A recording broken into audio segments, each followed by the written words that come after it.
And I think it'll count us down here. Let me make sure I got my volume off.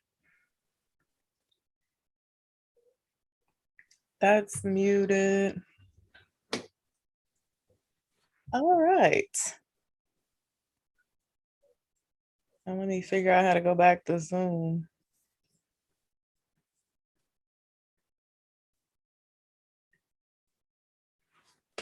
All right, and we're live. Wonderful. So, I'll wait for a few people to start popping in. Let me see the live stream, make sure everything is okay. And I always have audio issues. So I'll make sure everyone can hear me. Great. And see us.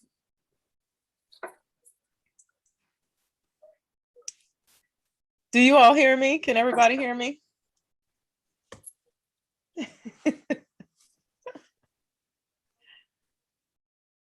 Hello, everyone. Happy New Year's, everybody. This is my first live of 2022. This is my first YouTube anything of 2022. I haven't been on YouTube. Fantastic. Yeah, so exciting. You get to be here doing this with me for my very first one of the year. Well, I'm excited about that. All right, so Love, Light, and Miracles. Hello, Yolanda Lathan, Tiana Yvonne, Sean, Angie. Welcome, everybody. So thank you guys so much for tuning in tonight. And I have a special guest with me. I'm so excited about my special guest. I actually have sexologist Lisa Adkins here with me tonight. So Lisa actually did a special little live chat with me in my Facebook group. And ladies, if you ain't in my Facebook group, where you at? So tonight won't be as juicy as that chat was, but it'll still be really good. So we just want to talk about, this is a new year. We've talked about self-care and letting this be the year of self, where we're taking care of ourselves and putting ourselves first. And what better to start with than our sexuality? So that's what we're going to chat about tonight. And I'm going to put the Zoom link in the comment section. And so if you have a question you would like to ask, you can call in and ask a question. Don't call in here with no mess tonight. I ain't in the mood for it. And if anybody in the comment wants to moderate, let me know. I'm looking at the comment section here. So if you would like to do that, let me know. And I'll figure out how to put that little wrench thing by your name. So I'm telling you, I'm learning this stuff here. I'm going to put the link in the chat room. Am I able to, hold on, let me see. Okay.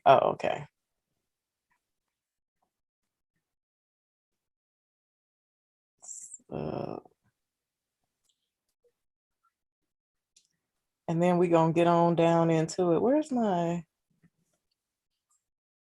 oh, okay. Let's see if I can get this pulled up.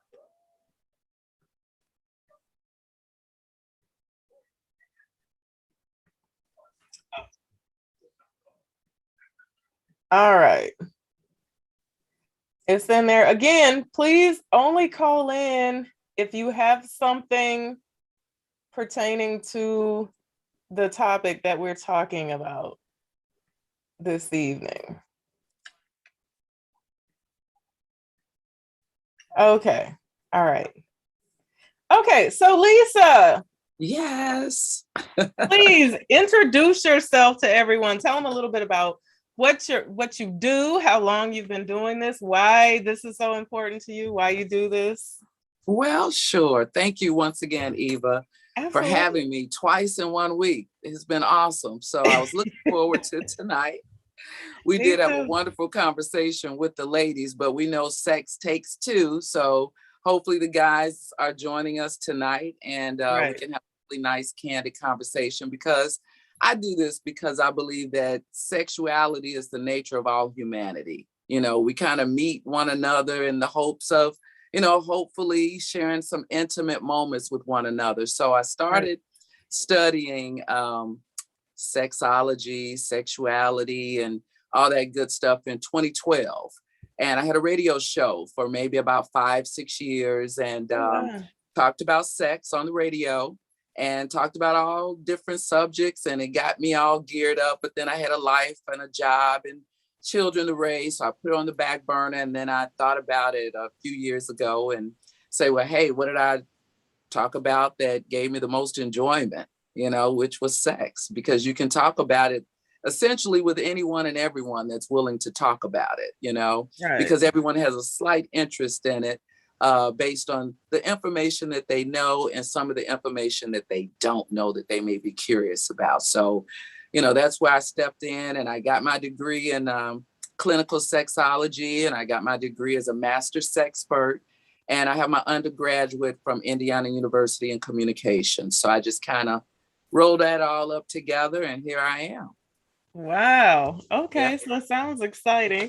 Yeah. I'm sure the information that you just gave about how to go about doing that or getting that type of education, sure it interests some people. Yes. So let's talk about the first thing that I want to talk about are the statistics that you read to us the other night. And they were, I guess, eye-opening statistics for, those of us who may engage in these practices. But whenever it comes to sex, there's always a survey or a study. So I was reading a study and it was of about 71 or 75 women. And it talked about the sexual sounds, that we make. And the importance of sexual sounds. And actually, they are a gauge for our partner. Sometimes if we Right. are more into it, we make different sounds and things like that. But it said about 66% of the women made sounds in order to get it over with, to go on and to maybe it's been going on too long. Maybe it's not hitting the right spot like it needs to get hit. Maybe he's the only one having fun. Let's end this. So that was about 66%. That's a About big 80, number. that's a big number. But what's a bigger number is 86%. 86% of the women said that they made noises, they were shrieks and sounds of ecstasy in the room because they wanted to stroke the male's ego, to make him think that he was really doing something, hitting the spot and getting them where they needed to be. And only 20% of those women said that they actually had an orgasm. So we know that the numbers are low for orgasms, but for it to only be 20%, that's substantially lower than you would think. That's really low. That means a lot of us are out here being cheated. We're either, Missing out. well, would you say Eva is either cheating or we're faking it? Which one would you say? Well, both, probably a combination. Yeah. But you're Yeah. you're being cheated if you're faking it, right? You're cheating yourself out of the experience, right? Like, Well, you're really not if you don't speak up and say what it is that you like or that you what you like, what you want. Now, I well, know true. that there's Yeah. conversations about sex before you have sex, because those innuendos come up, in conversation and, you know, uh, little things are said to let you know that sexually, you're piquing each other's interest. So Mhm. that's the time when you're supposed to at least say some of the things that may be on your mind or some of the things that you're thinking about. Or if they say, Yeah. well, don't let me spank that butt. Well, I am into a little BDSM, don't just spank me, bite Yeah. me, whip me, say what's on your mind, Yeah. and if they say, oh, you're too much, well, I'm not saying we have to do that right away, but that's some of the things that I like. Yeah. Now, do you think that most people have that conversation? It seems like I think No. most people have sex without having any type of conversation about it more than not.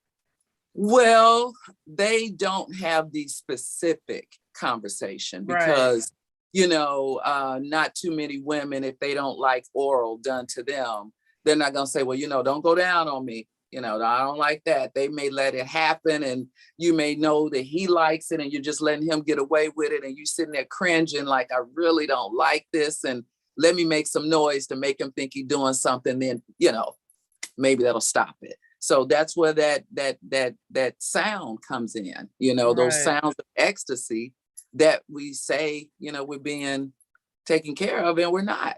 But are you saying what you Yeah. need? Yeah. And he's just gonna keep doing the same old funky two-step over and over again if you faking like you like it, right? Right. I mean, well, he likes to dance with you. So when he gets a chance to dance, he knows that this works because you made that noise, Mhm. Now if he's sticking his finger in your butt and he likes it and you really don't, you just letting it go on and go, he's gonna keep sticking his finger in your butt. You know what I'm Yeah. saying? So you have Now, to say something or oh, go not. ahead. Now, one of the girls in the group the other night asked, "How soon should you?" I can't remember how she worded it. Should you tell a man your freak level, basically, like everything you into, and put it all out there? How soon should you do that? Or Well, you want to be careful.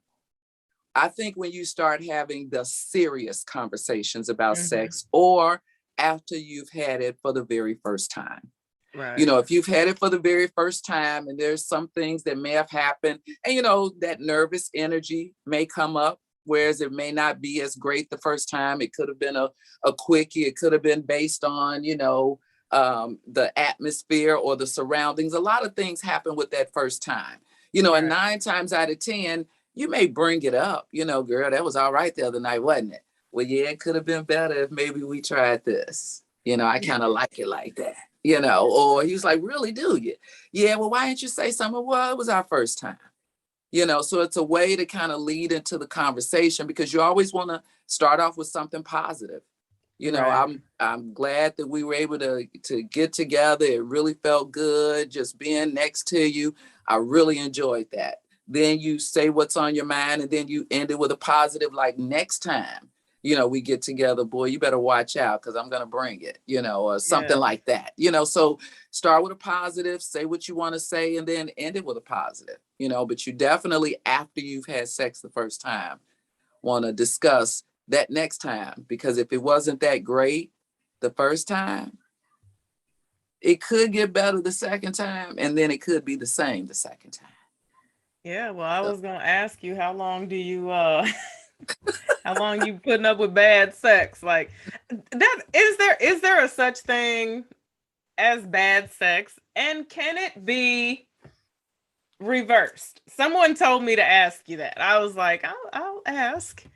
well, bad sex is based on the person. Now, they could say because you're not moving, you're not making any sounds, you're not creative, you're not, you're just laying Mm. there like a fish, that you don't want your hair messed up, you don't want your makeup messed up, he ain't never seen you without your lashes on, and you're trying to stay all, pretty, or, he trying to do it like a porn star, So it could be bad based on the fact this is not what it takes for you to get where you need to be. So Mhm. it can turn around. All you have to do is have that conversation, because if you like them outside the bed and inside the bed, it is not terrible. All it needs is a little work. Remember, sometimes people only do it with the people that they've done it with before you. I mean, prime example, if you meet someone that's been in a 20-year relationship, Right. they've been out of the relationship for maybe a few years. Well, he's been sleeping with the same woman for 20 years. If she didn't like it this way, she didn't like it that way, she didn't do this, she didn't do that, he's not as prone to do that to the next lady, unless she say she liked that, or if he wants to explore and he asks, is Right. this something that you may be up for? So, yeah. So it's all about communication, basically. You Definitely. gotta Yeah. break Yeah. it down to them and be comfortable enough to have those conversations. Because you know what? Do you think, I think that sex is like, it's out there, right? People are Hmm. really free and open about sex, like on social media, and women seem to be extremely sexual. Everything is over sexualized, but it seems like most women are not really in touch with their sexuality.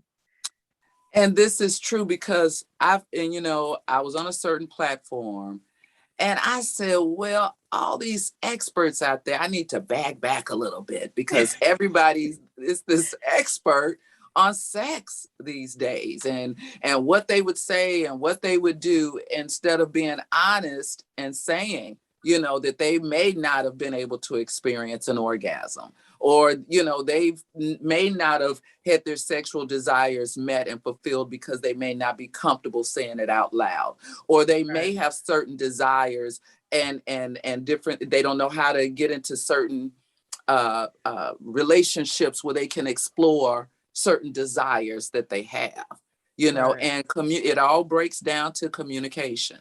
And I would say 80% of the people that I coach is based on their relationship communication and what may have changed in order for the sex to be put on the back burner because something happened. Oh you yeah. know the communication changed, and they didn't know how to address their issues in a way that would be receptive to one another and the communication not damage the relationship from it being further communication. You know what I mean? Right. Because if Yeah. you don't know how to speak to someone and combat and talk about different sexual desires, Mm-hmm. then somebody's going to back off if they don't feel comfortable, Right. and then those conversations are not going to be had. Yeah. I was going to ask you, what do you think about, or do you think that, because I talk a lot about healing and how important Mhm. it actually is. And do you think that a lot of women's past trauma has something to do with their horrible sex lives right now, and how they're not in touch with their sexuality because they're, traumatized, so to speak? I think that when I was going through a lot of stuff previously, I didn't know what good sex was because I had to heal, my mind and my heart. And I had so many triggers and different things going on that I could never relax and just be in that moment. And so I think that a lot of women don't realize that a lot of what goes on inside of their bedrooms and the lack thereof has something to do with, because I think we talked about the other night how mental it is. It is because, we don't think about, everybody always talk about the baggage, you got Right. baggage. And it's not just emotional baggage from prior relationships. It could be sexual baggage, Right. from prior relationships. If someone didn't respect your body image, or if Mhm. someone didn't respect you and what it is that you had to offer to the relationship and just saw you as a sexual being in the relationship. So Right. baggage comes in a lot of different levels where it can bring a toxic nature to your relationship if it's not addressed. Right. And some people find that, and I have coached people that are very promiscuous in relationships because they want to be accepted. They want to be received by someone else, and they want to say, well, this is how they show that they love me and that they care about me, more so than that they're just using me for sex. Right. Because it goes on both levels, where you're either shying away from having sexual activity because of trauma, or you're giving it up too much because you want to be accepted because of whatever bag in the trauma. Yeah. So yeah.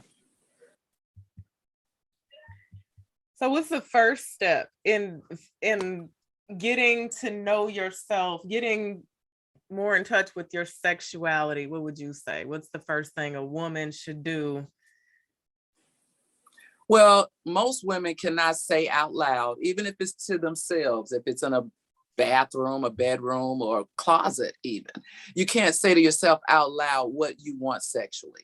If somebody said, well, what do you want sexually? Go.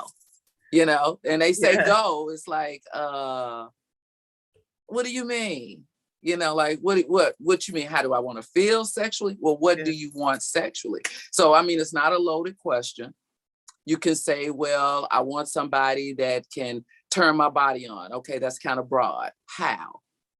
So it's hard to even say out loud what you want sexually. So in order to heal yourself and go to the next level sexually, learn to say out loud what it is that you want, even to yourself, because if you can't say it to yourself out loud, it's not real easy to say it to somebody else out loud. Yeah. Because, we were all taught, or well, most of us were taught you don't talk like that, Yeah.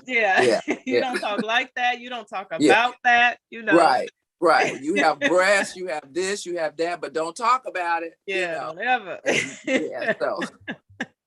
And then when it comes time to talk about it, you're in a relationship or getting married, and then is it too late? Because the only thing you're going to go by is what he teaches you now, because you can't take what you're doing outside your bedroom, so to speak, and talk about it out loud with other women and say, well, I thought about that too. And that's where I think I became more curious than not, because there was nobody to talk to about it other than my physician, So I would go to the doctor's office and we would talk all kinds of sex talk, all kinds, forever, all day, if we could. So that was the only place that I felt like I could comfortably ask any question and get a real answer, because there was no other place to do that. Yeah, you're right. You're right about that. Now that I think about it, like I mean, of course, every guy I've ever been with was a sexologist. Right. in his own words. Right. Is that when so that's where you come in, right? Because can women just call you up and say, hey, I got some stuff I need to get off my chest. I'm feeling this way. I need to talk about it. I have questions about this.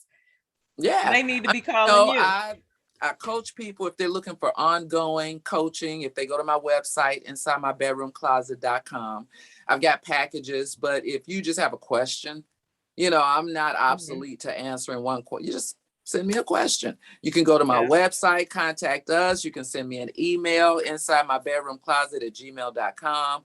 And I can answer your questions for you, because sometimes it's just that burning question that you have, and your friends may not know, because I wrote down some fun facts that I wanted to share. Okay, yes, absolutely. With your audience tonight. Some things that, you may know or may not know. I know some people have heard of the coital alignment technique, and that's what we talked about on the show the other night.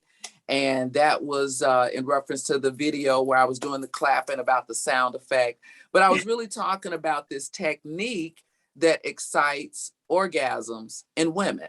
And with this technique, it's a derivative of the missionary position, where there's no thrusting and pounding. It's actually him massaging your vulva area with, his penis in your vagina. Mm-hmm. Well, not only does it help women excite orgasm, if there are guys that are premature ejaculators, this kind of helps them too, because you don't want to, come too quick. You want to kind of take the thought away from finishing too quick, especially if she hasn't had an opportunity to finish. Well, with this technique, there's no thrusting, and that's where the premature ejaculation comes in, because one or two thrust in and it's all over with. So this takes away the thrusting, and it helps guys that may have that premature ejaculate effect. Also, if they're not, well, some people think you have to have a very large penis. You don't have to have a very large penis. The average penis is anywhere from 3.5 to 7 inches. And that's about 5 inches to 9 inches erect. 7 is 9 and the 3.5 is 5. So you can have an orgasm with a 3.5-inch penis, because 5-inch penis, once it's inside that vaginal wall, is massaging on that clitoral tissue, and you can give an orgasm, because it's easier to have an orgasm with your clitoral tissue. Now, the reason is because there are 8,000 nerve endings in your clitoris. Think about that. 8,000. Nerve endings. That's a lot of nerve endings. A whole lot. So, because it's only half of that amount in a penis. So you got twice as many in a clitoris. And a clitoris can grow up to 3 inches long. It's about that long. Clitoris can be about 3 inches long and about 2.5 inches wide, girth wise. So, they can be pretty lengthy. They can't be ejaculate or anything like a penis, but it can get erect, because remember that a clitoris is erectile tissue. It gets erect like a penis.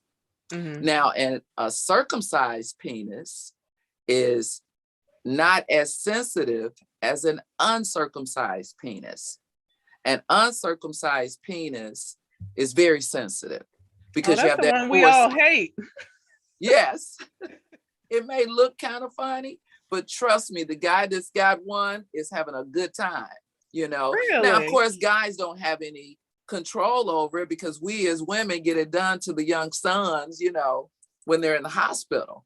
So unless they are of a certain, religious organization or something like that, they may not do it. But the guy that has a uncircumcised penis, he's getting, if a circumcised penis has 4,000 nerve endings, an uncircumcised one has about 8,000, same as a clitoris. Yeah. Wow. So yeah, it's super. So even if you put like a little zzz on your clitoris, that's what that guy with an uncircumcised penis could feel, that same intense pressure and pleasure. And so your vagina does not have that, because we have babies through our vaginal cavity, and it's already painful. But if you had nerve endings like on your clitoris and your vagina, it would drive women crazy to have babies. There's no way you could do it. There would be too many, you know what I mean? It would just be crazy. Yeah. So you don't have nerve endings like that in your vagina. That's why it's harder for women to have vaginal orgasms too. Right. So yeah. Okay. So fun fact. Yeah, a little fun fact. So you said you had some ways that women could increase their libido naturally. With the things that you eat. Now, some of the things that we eat, as far as, I got to put my glasses on because I did take notes, but some of the things that we eat actually, of course, with men as well as women, it can naturally enhance your sex drive, because before there were any medicines, there were fruits and vegetables that we ate here, that were planted here on earth for us to eat from, in order for us to be naturally healthy. All green leafy vegetables are huge, very, very good for you, because they are high in magnesium. So you've got your spinach. You know how they say Popeye? He was good to the finish. Popeye the Sailor Man. Right. That was all he was ate, good right? to the finish, because he ate his spinach. Now, I never caught on to that before. I don't know if that's exactly what they meant, but well, funny. You never know. And the reason why I say that is because spinach is considered nature's Viagra. It's very high in magnesium.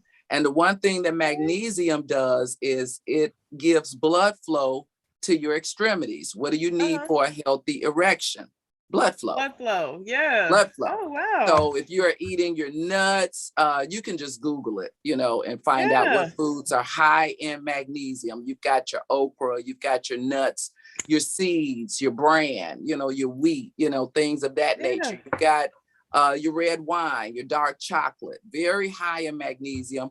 It helps increase the blood flow, because we take in restrictors on a regular, whether it's your salty diet, whether you're a smoker, whether you're a drinker, even you drink a little wine, it can make you hot. I'm like, ooh, getting a little warm, because your blood flow starts to slow down, right? Yeah. And when your blood flow slows down, then that makes sure that erection slows down.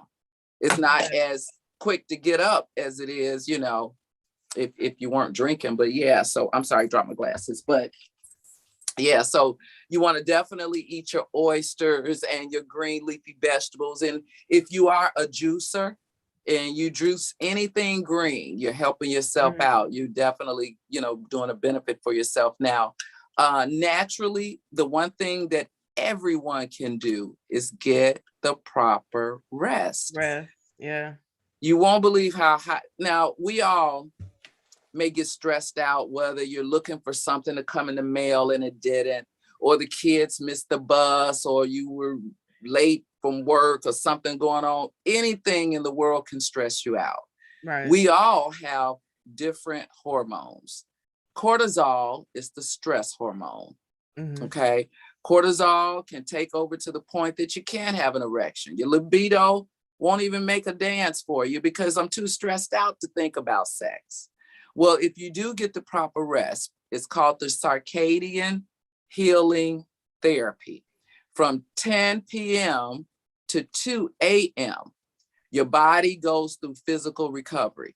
If you've been running all day, if you're a person that exercise, if you're a person that's been moving stuff around, whatever, between 10 p.m.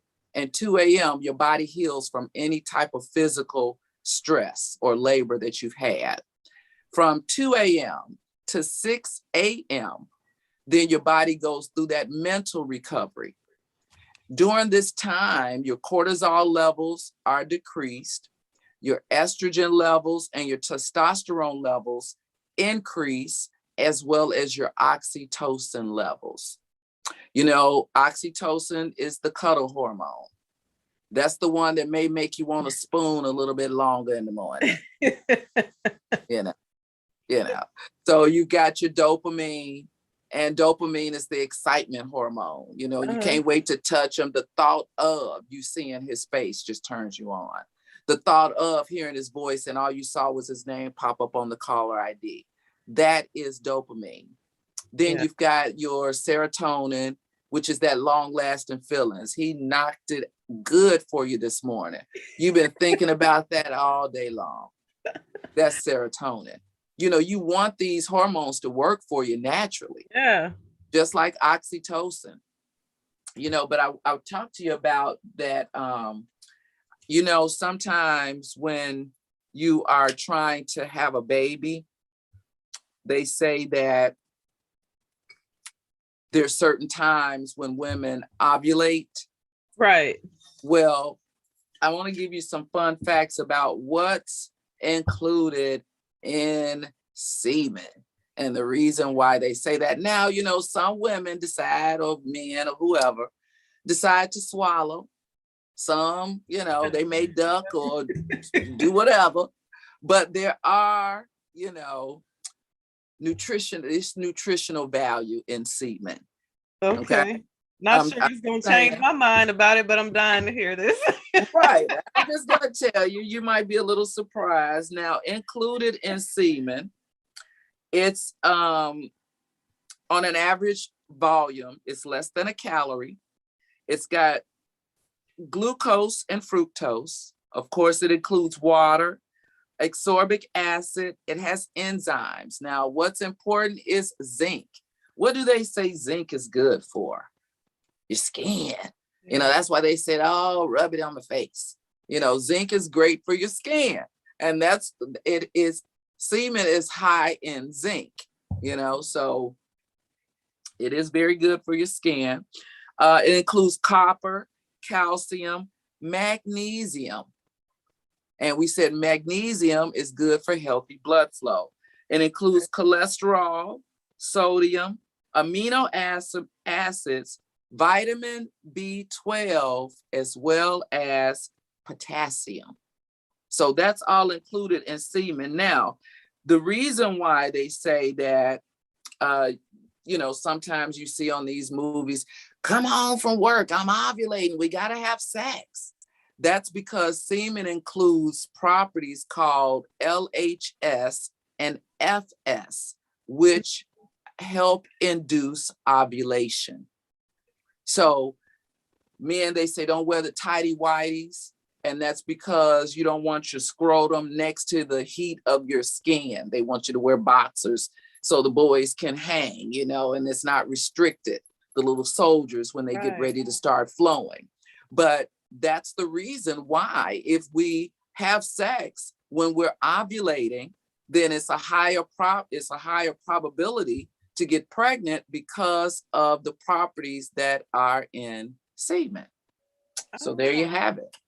I think also I remember when I was pregnant and I was way overdue and I was miserable, and the nurse told me, she was like, just go home and have sex. I was like, no, he ain't gonna hit it like that because I'm pregnant. She was like, no, he don't need to. Right. You know, just there's some stuff in there that he can help you start to dilate. And I was like, what? Yes. Okay. And that's the thing. That's that LHS and FS that's included. So, that's why I say that sexuality is the nature of humanity. The properties that we have as a woman and the properties that men have, it's like puzzle pieces. We kind of fit together and we kind of help heal and aid and help one another. And that's why As we far as the need each properties. other, right? Exactly. Yes, definitely. Yeah. Yes. I say you could take care of it yourself, but the power of two is so powerful. You can't Amazing. compete with the power of two. You can take care of it. And some people are single, Yeah. you may be in between relationships. Like we talked about the other night, sex is healthy. The longer you have sex in your lifetime, the healthier you'll be. Absolutely. It helps keep your body, physically healthy. Think of the exercise. It's more exercise Talk than having. about, oh, I'm sorry. Go ahead. No, go ahead. No, I was going to say, talk about what you were talking about the other night when you were talking about what happens to the vagina when it's not utilized to women. Right. Well, we have to understand that we, have babies and they come through our vaginal cavities for those who don't have cesareans, and it weakens the walls of our vagina the older that we get. And incontinence sets in, whether you sneeze or cough or laugh too loud, you be like, oh, wait a minute, I feel like I gotta go pee. And that's because those walls get a little weaker the older that we get. And the more you have sex, like people do Kegels in order to keep it tight. Well, Kegel is a form of probably just having sex and having an orgasm and those muscles vibrating. The Kegels just help keep it tight and, things like that, because gravity sets in. The older that we get, gravity sets in. So a lot of things take place. And even for women that don't have babies, your body is designed to have a baby. That's what now, sometimes physically you may not be able to for various reasons, but for all intents and purposes, to be born a girl is to say that you eventually may have a child one day. And you're born with those hormones that allow you to have that baby. So you're not using some of that, when you don't give birth to baby. So it's a lot of things that's going on, with women. And when we studied women and sexuality in men, it's much easier for men, than it is with women. We have 4 different hormones to worry about. Guys just have testosterone. Yeah. We have the hormones when you're having babies, you have this hormone, you have that hormone. Guys just have testosterone.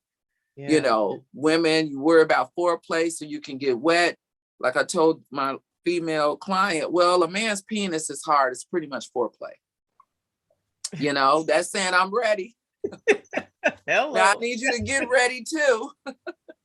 And we can do this. But if you don't get ready to, he can stick it in. You can still do it. He can still stick it in because he's ready. Right. But so it's a lot of differences for women. That's why I say you have to, when it comes to being sexually healthy, you have to be able to say out loud to yourself first what it is that it will take to make you sexually healthy and happy. And even if you think it may be a little to come out of your mouth and say it out loud, it could be something that you like. And trust me, it's something that somebody else likes too. Right. Porn, if you can think of one subject, somebody's doing it. I didn't even know what pegging was for a very long time. The lady was talking about pegging her husband. And I'm like, well, what is that? She straps on a dildo and she, penetrates him, but he enjoys it. She said, is he gay? No, he likes it. Yeah. Now he knows that that's a spot, just like a woman has a G spot. That's a spot of arousal. Yeah, so I had that conversation with a woman because she said that was one of her probing questions that she asked men to find out what his sexuality is or what his sexual preference is. And I was like, yeah, that's not a tell-all sign. Some men really like that. And that doesn't mean that they're, that they're gay or bisexual or whatever. That's like a man's G spot, Exactly. And the one guy who came to me, he wanted to try it. And like I told him, if she was willing to try it, he just knew that would be something that turned him on. I don't know how he knew, but sometimes what you might like. You might want somebody to bite you somewhere. You just know you might like that. So I told him, I said, well, because it's a learning experience for both of you. You have to make sure that she's into it. And then you have to get, they have extenders that are different sizes. You don't know what size you may like. So you have to get different, like even with a woman, she may want to try anal. She may have never tried it before, but she can think she want to definitely try it. She may need a safe word, because even though you say you want to try it and you've never experienced it, it may not be something that you enjoy initially. It's something that you have to work up to. And some women only like it anally because they have a greater pleasure sensation, there. You definitely need a safe word. Yes. Always have a safe word when you're doing strange activities. Always. Yeah, always. Now, the other night I asked you this question. I asked you if toys desensitize women. Because, this is the day. Have you seen the rose? Yes. Y'all gone with that rose. That rose is garbage. That thing is horrible. I had one for a client, and they make one bedroom candy. I used to do bedroom candy. They have one, I forgot what it's called, but it sucks on the clitoris and all that stuff. And I think that if you're looking for a guy to do anything remotely that your toy can do, you're going to be disappointed. Right. So therefore they don't desensitize you. They just set your expectations really levels high. Very high. Because you can't, just like you can't replace a toy with the feeling of you wrapping your arms around someone else's skin, or smelling their natural skin, or tasting their body, the way that they taste naturally. You can't put a toy up against that. People have these dolls, and you can do these virtual toys, and you can do all that, but nothing beats the natural touch of another human being. But another human being cannot compete with some high powered plunger. Some high powered toy, they use these massagers from Brookstone, and I put that thing on my wrist. I'm like, I could not put that on my clit. It would just annihilate it. You know what I mean? It's like, you really have to have a high tolerance for that. Does stuff like that mess you up? Like, because some, the wands with the little balls on the end, them thing, that's like a little jackhammer, that they drill into the concrete with. Can that stuff mess you up? Well, I think when you take anything to an extreme, like, some people, after a while, that sensitivity level, you're going to have to increase it, because you may have gotten immune to that level or that speed. It may not be doing any. Little bunny used to, that was enough for you. Now the little bunny got to, work overtime because, you had to take it to that next level. Yeah. So, yeah. Which brings me to this other technique. We talked about the coital alignment technique. The next technique is, and people do it on a regular basis, but it was done as an African technique. It's called the Kunyaza technique. And it's another technique that's, it helps excite orgasms in women because it does not include any penetration at all. It's a male's stiff penis, and that's warm against your body. Maybe you want to get a little lube, but not too much. You want the natural moisture. But it's where the male takes his stiff penis and he rubs it all over the vulva area, up your labia minora, inside your labia majora, and he beats your clitoris with it. And then he rubs it around the clitoris in a circular motion. And then he beats the clitoris head with that again. You expose the clitoral hood, and then you beat the clitoris with the penis.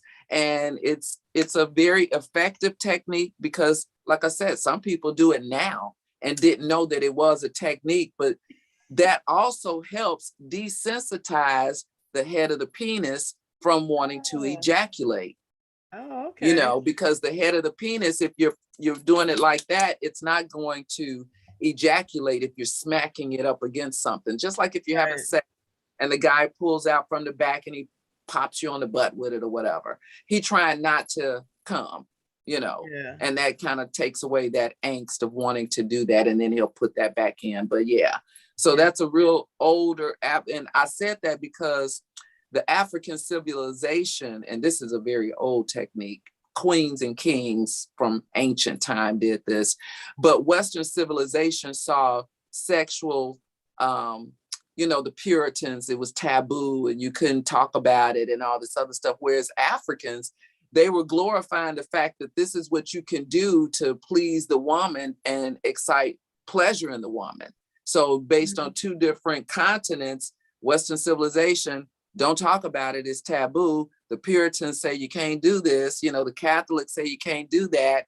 But then the Africans, they were like, this is how you live longer. Right. This is how we doing this. Right. This is how you live longer. So Wow. but that's just one of the little fun facts about that. So okay. Now someone in the comment section asked if you had any advice for the postmenopausal women. Well, I mean, you can always get it back. You have to at least explore it differently. I believe that, I don't know if you're a postmenopausal woman that have ever touched and helped explore yourself, because it may take a little bit longer. Some women get a little bit more sensitive. Some women forget that they even have a vagina, and they don't want to think about sex. So it depends on what level you want to be at. If you have a partner, that you're able to, reinvent yourself with again, try something new, become a little bit more creative with the way that you were able to be turned on before. Some women can be turned on by their breast. Some women, it's not even a matter of touching their breast, that it does nothing for them. So you have to maybe find different ways, to be turned on, to help increase your libido, be a little bit more creative as far as the fantasy and, the arousal and things like that, and please yourself, or allow your partner to please you with the toy, Yeah. Okay. You know what? I wanted you to really talk about the shaving thing. I found that so interesting the other night. I talked to my girlfriend about that. I was like, girl, did you know that you ain't supposed to? I want you to talk about this, because we talked about this a little bit in our in the Facebook group chat. And because you were talking about techniques and you kept talking about how the little mound of hair was helping you, and so one of the ladies asked, well, you keep referring to the hair. Why is the hair there, basically? Right. And the hair is supposed to be there. We have hair for certain reasons. The number one reason is because if you take a look at the way that the hair is made on the woman, around the outer lips of the vagina, it kind of curls there, because it helps filter out any type of bacteria. The more you shave your hairs, because they're tight like this, they're tight.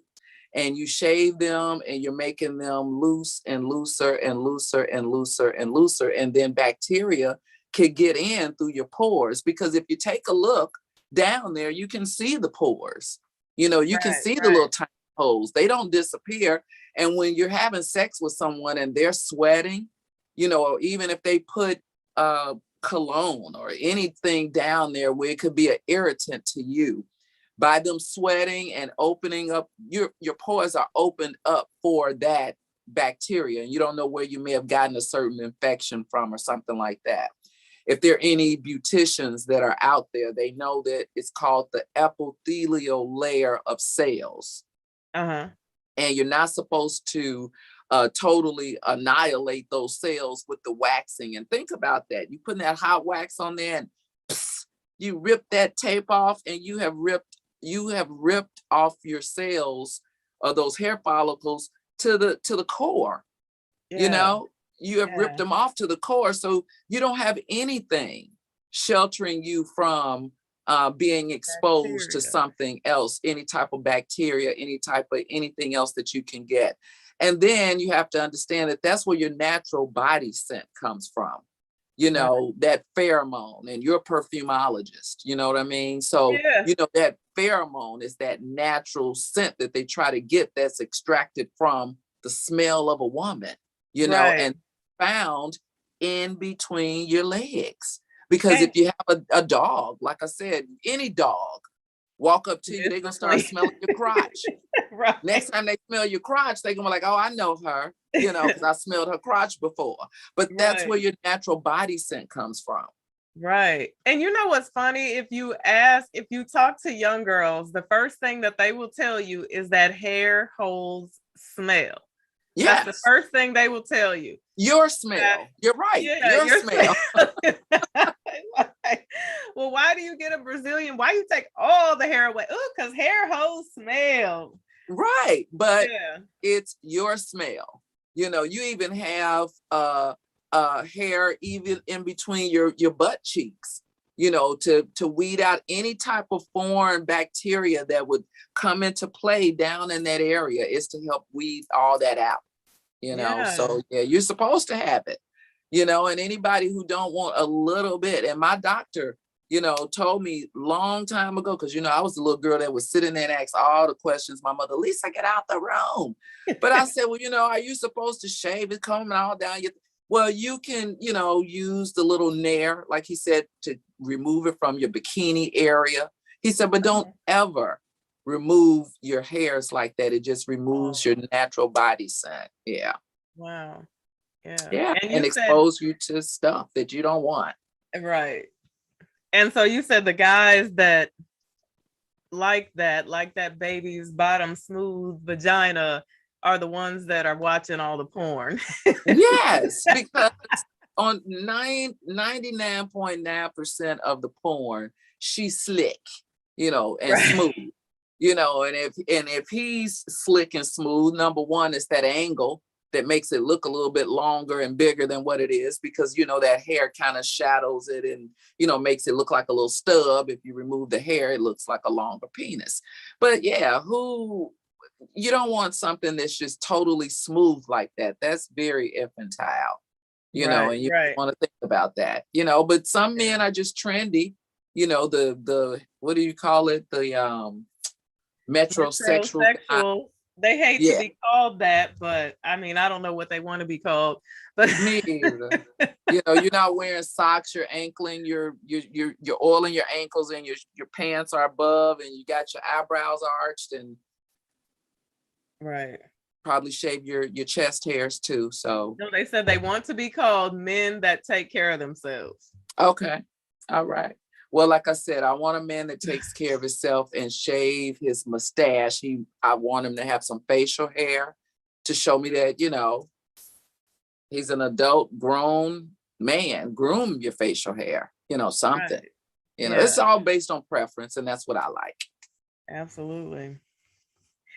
Now, another topic that we touched on, and I don't know, we'll tread lightly with this one, but I felt like this was so important because this kind of got me, because I told you how last week in my group chat, we talked about how men are going, to each other. They're looking to each other for love and comfort, and so in the group the other night, you were talking about a specific couple where the man had gone out and received some oral favors from another gentleman because his wife hated to do that. His wife didn't want anything to do with that.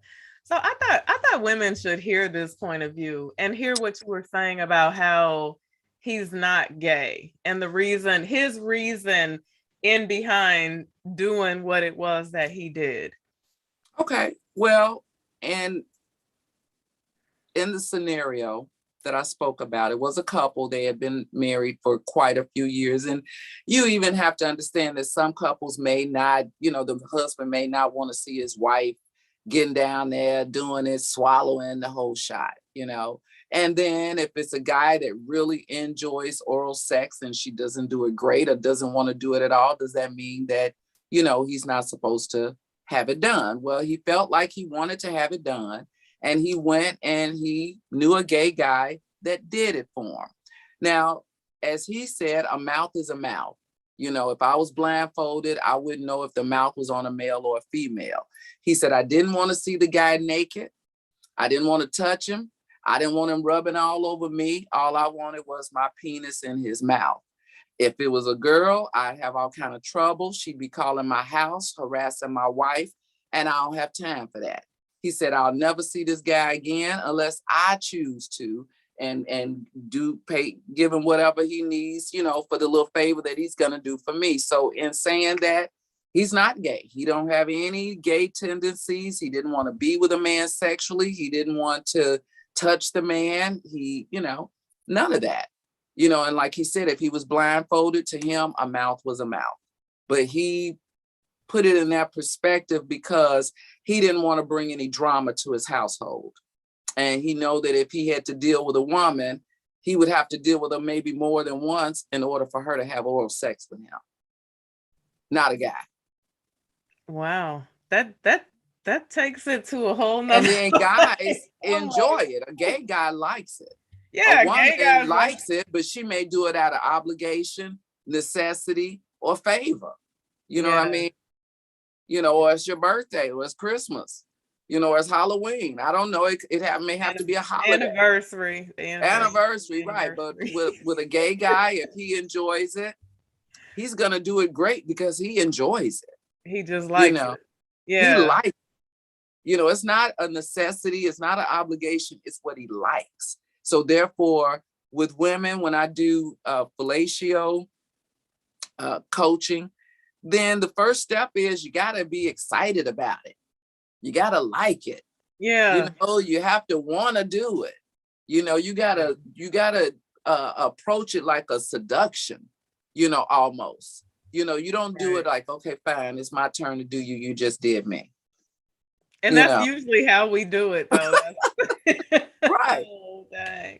Right. Yeah. So it's different reasons for it, but at the end of the day, it's people want to be satisfied sexually. Right. And it doesn't mean that I love you, like you any less. It may mean that I respect you on a different level, but sexually we're not compatible, or you don't get me to where I want to be. And he may not want to have his penis sucked, but once every 2 or 3 months.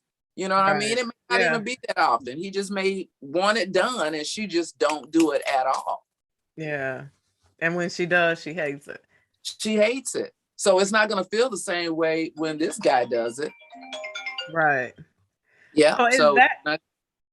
Do you think that that's the reason why most men step out, or most women step out? Is it typically like less physical, not being satisfied and not talking to your partner about that? So, that's possibly one of the reasons why, we don't have a conversation about sex, because it may end up in an argument. It may end up, in a way that, you don't want it to end up, because you don't know how to approach it. You don't know what it is that you should say you don't want to hurt someone's feeling and say, well, I'm not into you anymore, or you don't turn me on anymore, because it's a way to talk to your partner without hurting their feelings. Right. Or Absolutely. maybe we should try something different that we haven't tried. So what do you think about femininity? How important is that? And last night I was watching this, what was it? The First Wives Club. The lady was sitting in the bed and she had her bonnet on her head and she was eating Cheetos and licking her fingers, and her husband was like, you just try to not be sexy. Like, Right. Right. And I you mean, know, because even though a guy may want a guy's girl, the one that watched the Super Bowl with him or basketball or something like that, at the end of the day, he'd still rather for you to be sitting over there in a jersey with no panties on. right. You know what I mean? So you got to still be a little feminine. He may want you to sit there and watch boxing with him, but at the end of the day, come out in some boxer shorts and nothing else. Right. So yeah, they like that because you are a girl. Absolutely. So there should always be a level of femininity. Maybe, he may not like the lashes, because I don't even like the lashes, a lot, unless I'm doing a photo or doing something, Right. But, maybe he don't like the lashes. Maybe he don't like all the makeup. Maybe he don't like the weave. Maybe he don't like this. Maybe he don't like that. But, maybe it's something else that he likes. So with every guy, there's a different level of femininity that he wants, I believe, in a woman. Yeah, I agree with that. I think it's so important to keep it feminine and to keep it sexy. I did a video one time and I talked about how there's only one man in this world that can say he saw me sitting on the toilet. And the women were like, "Oh, that's so vain and that's so petty." And I was like, "Why is that vain and that's petty? I'm a lady. I don't need help in the bathroom until the day that I need help to get on the toilet. It's not necessary for anyone to be a part of that situation. Right. I'm a lady, Right. And so, women today, we just bust it all wide open. We put it all out there for them to see. And she's sitting on the toilet. He's in there brushing his teeth. And I feel like that's all stuff that just kind of slowly but surely takes the sexy out of the relationship, Well, because there's no element of, I guess, something personal that you keep to yourself. Absolutely. I still close, and I live alone, but I close the door when I'm going in there to take a shower, just because it makes me feel secluded when I'm in the bathroom, like I'm in my own little, what I'm saying, my own little bubble, even though I'm the only one in the house. You still want to have that element of security about yourself. Yeah. Security and privacy, and what I'm doing in here, this doesn't have anything to do with anyone else. This is exactly. my time, my space. You get to see what I look like when I come out of here. I think it's been about, my husband had never seen me take a wig off of my head or put a wig on my head until I started doing wig videos on YouTube. Really? Absolutely. Yeah, no. Well, and I agree with that because, well, I'm not married, but even if I pin curl my hair, and this is a sew-in, and I said for my birthday, I was going to get a different look this year, but it's pretty. I pin curl my hair. And if I step out the house to even drive to the gas station to get potato chips, I take the pin curls out. And then when I come back home, if that means I have to re-pin curl my hair, then that means I have to re-pin curl my hair. You know what I mean? Now, I took a shower to get ready for the night, whatever. Well, when this is over, I'll take another one to wash the makeup off my face. Oh, it's just water. You understand what I'm saying? So I don't have a problem with pampering, taking care of my skin, doing what I want to do for myself. And then others respect the way that you treat yourself. Absolutely. So that's the one thing that a lot of women, and we know that we look good, not only for guys, but for other women. Where'd you get that wig? Where'd you get that blouse? Where'd you get that? Where'd you get that perfume? You know what I mean? So you want other women to acknowledge the fact that you keep yourself together, that you're well kept. Yeah. Now, what would your advice be for a woman who's trying to get more in touch with her sexuality, trying to figure it all out? Right. So, like I said before, the one thing she wants to do is say it out loud to herself, and I think a level of mindfulness, is what a lot of us escapes us, because our mind is the biggest sex organ that we have. It controls everything.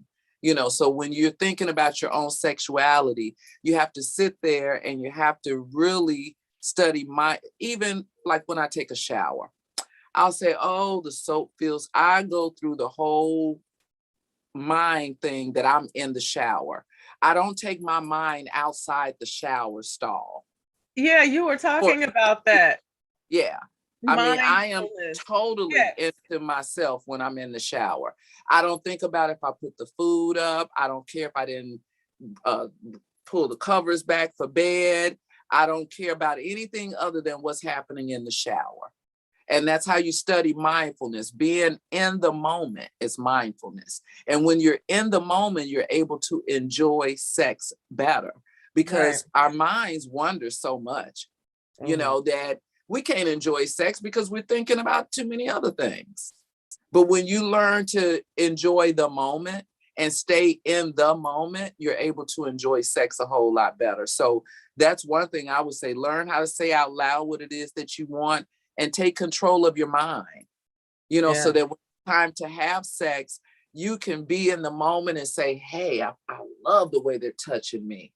I love the way their breaths feel on my neck. I want you to breathe near my neck one more time. What about kissing the back of my neck while you're back there? Just say the things out loud that you want. I know what I like that makes me feel good. Somebody have had to do it to me at one point or another. So if it's like a puzzle piece and I put this with this, with this, with this, with this, I know that I should be able to get satisfied, Yeah. So you have to just remember and actually have that mind orgasm for Right. yourself to know what makes you feel good, Do you So ever yeah. tell women to look at themselves naked? I always tell Oh, women yes. working on that. I say, just take off everything. Nobody's in the room. Stand in front of the mirror and just, Especially your vagina. yeah. Some of us don't even look at it. Can't even remember the last time they saw it. Right. I say, if you got a floor mirror, sit, eagle, look at it, and some women don't like to look at it. So that's why they probably don't like oral sex too, because they don't want somebody else looking at it. Up close. Guys don't look at that like that. Right. Women don't think, we stretch marks. Guys don't look at that.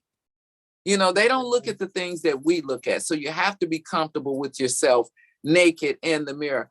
Yes, I know gravity has happened. I've nursed 2 children. I haven't had a breast enhancement or anything like that. So you have to be comfortable with the fact that, your breast may have sagged a little bit. You have to be comfortable with the fact that you may not have a flat stomach and you don't go to the gym to get it.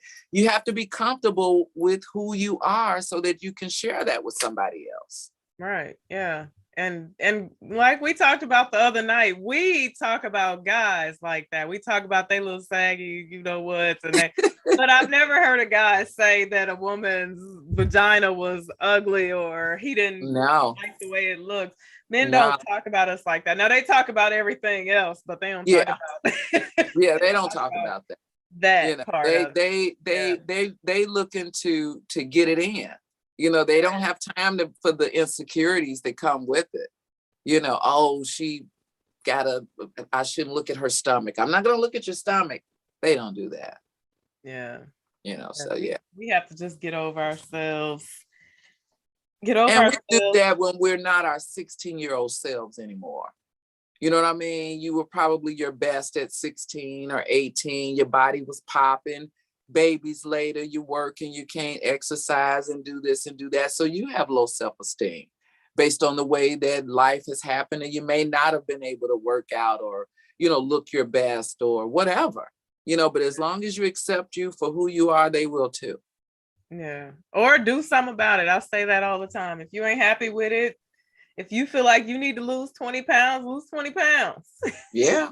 Do something Yeah. about it. So if Thanksgiving and COVID caught up with you like it did me, just go back to the gym. And I'm waiting for it to catch up with me. I'm saying I was so cold today. I said, Lord, I need to gain 10 pounds. I'm so cold.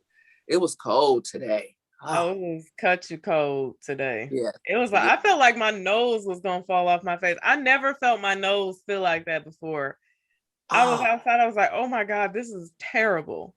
I think it yes. was And like see, a I high of can't get my 19. feet to get cold. My feet cold is it's a done deal. My whole body's cold. Yeah, it was horrible. Yeah. So, audience, do you? I know you guys. I put the Zoom link in the description box if anybody wanted to call in with questions. So, if you guys have any questions, drop them in the comment section or call in and ask those questions. Moonrise says men are just as judgmental as women. Please trust and believe. They are about a lot of things, but not about like that. Body Especially if they like you, if they and they care about you. Yeah. Yeah. When it comes to stuff like that. Now, when they're superficial and they following the whole red pill and yeah, they talk about us in a horrible way, but for the most part, no. Yeah. AR says social media and stupid memes keep reminding us that we aren't perfect, even when we are very beautiful on the outside. Yeah, this is a And that's so true because being on social media, I didn't really think about a whole lot. You know, I would get on, start talking. The one, why you don't have on lipstick? Why you don't, why? And I'm like, well, I'm here to talk about sex. Are you looking at me and what I look like? Or, you know, you have to be so perfect almost for social media to accept you even, you know, having conversation with them. You know, it's hard for them to just accept you as a genuine everyday person. And you don't wear makeup every day. I don't wear makeup every day. that I told you that's something. I was doing a video and I was talking about something deep and heartfelt, and I was talking and I was like, and someone commented, I just can't get past the lace. Because my lace was showing on my little unit. I was like, girl, bye. Okay. So someone entered the waiting room to ask a question. I'll let them in. And this someone's name is Hey. Hey, welcome. Hello, hey. I don't know if they stayed or if they dropped off. Yeah, they do. Eva, you're greasy. Eva, your wig's too long. The color's too dark. Your lipstick's too light. I'll be like, y'all, either watch the video or don't. How about that? Exactly. I can't kill it every day. I can't. I know. It's impossible. You got to be normal some days. So I don't know what happened to our caller. So was there anything else you wanted to add? I just love this. This is so good. It is very good. I'm looking at my notes to here. see. I feel like Mike Pence when he had that fly on his head. What is going on in here? Like, where did you even come from? It's January. Why are you here? Right. We talked about the nerve endings, circadian. I think we pretty much covered everything. I think the survey was pretty good to go over that survey again. Yeah, I thought that was pretty good. That's pretty good. So, to women, stop faking it. You know, stop faking with these men and tell them if they're not satisfying you, tell them they're not satisfying you because they don't know if you don't say how you feel, right? They don't know. And if they don't change, then what let me ask you this. Do you think sexless marriages work? Do you think that can work? And when you're saying sexless, is it because one may be ill or nobody's ill? Nobody's ill. Nobody's just not having sex. Unless they made a vow to God or something. I don't understand why, but I don't believe a sexless marriage. I don't understand why it wouldn't work unless there's no reason, unless there's a reason why one party would not want to have sex with the other party. Yeah. Now, I do know that there was a one couple, maybe a few years ago on my radio show. He knew he was gay, you know, and she wasn't a lesbian at the time, but he didn't want to have sex with her because he knew he was gay, but he wanted to have sex with guys. So the marriage was sexless, but he wanted to have sex. You know what I mean? So he wanted to have sex with someone. He just didn't want to have sex with her. So the marriage was sexless. Right. But he wasn't.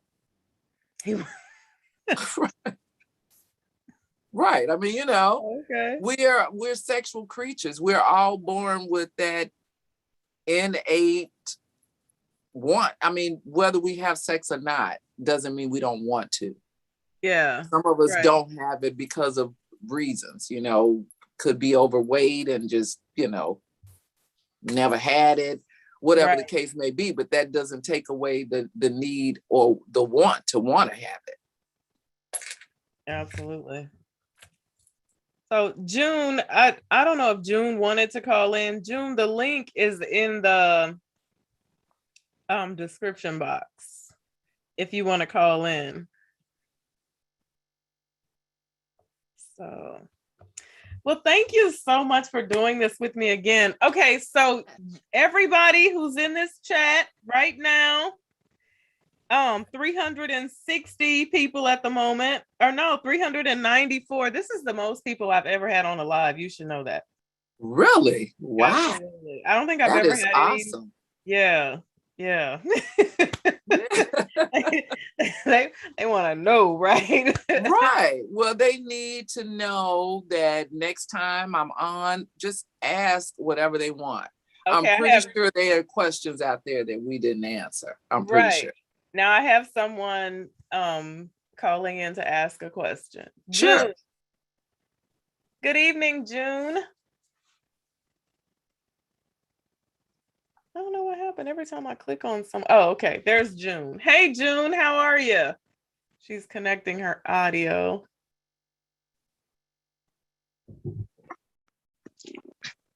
Hi, Eva. Hey, how are you? I'm good. How are you? I'm good. What you got? I'm not dressed, so that's why I'm not showing myself. No, you're fine. You don't have to turn your camera on tonight. You're fine. Okay.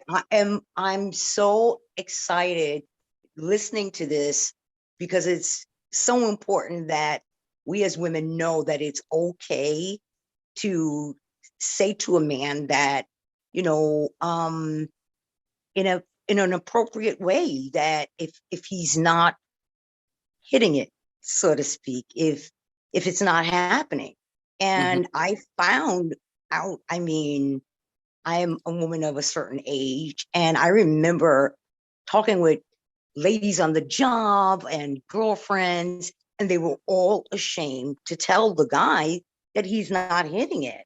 And statistically, I heard there are a lot of women who've never had an orgasm with a man. And so since I've been sexually active, I will say, you know, that something's going on. And if they don't pay attention or they're just selfish, then that's gonna cut off, because if I don't get mine, you don't get yours. And so if you continue to do that, but I need to learn how to stay out of my head. I think too much. And that's horrible. It can be horrible. Yeah, well, Lisa was talking about how you go into that zone where you don't think about anything but what's going on in the moment. Yeah. But it's interesting because I was seeing someone, and it's like I was not expecting to be with him. I was not expecting expecting anything, and he hit it. It just like that. He was, I mean, I don't know, but I was surprised that I had to scream and say, stop, stop. Oh my God. And, and I remember when I was younger, I had a boyfriend that I actually had to ask him to roll off of me, and I jumped out of the bed, and I'm like, this is not happening. This is like so wrong. Because but I realized that's me. It's me. You know, I mean, if it's happening too much, then it's me. Right. So what can I do specifically? You said to stay in the moment and focus on what's happening. Mm-hmm. And just be in the, what if they're not hitting it? You're like, stay to the left, and they move to the right, and oh. And I kept saying to my boyfriend, stay to the left, to the left.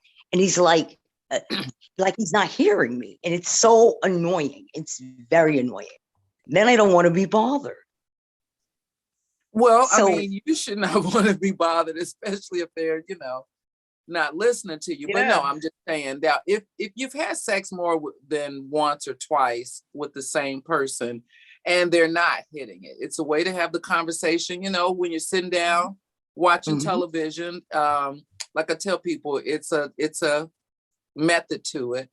Think about what it is that you want to talk about. Then make sure that the timing is right. You want to bring up certain conversations when the timing is right. You want to make sure that your tone, is respectful, it's not elevated, it's comfortable. Right.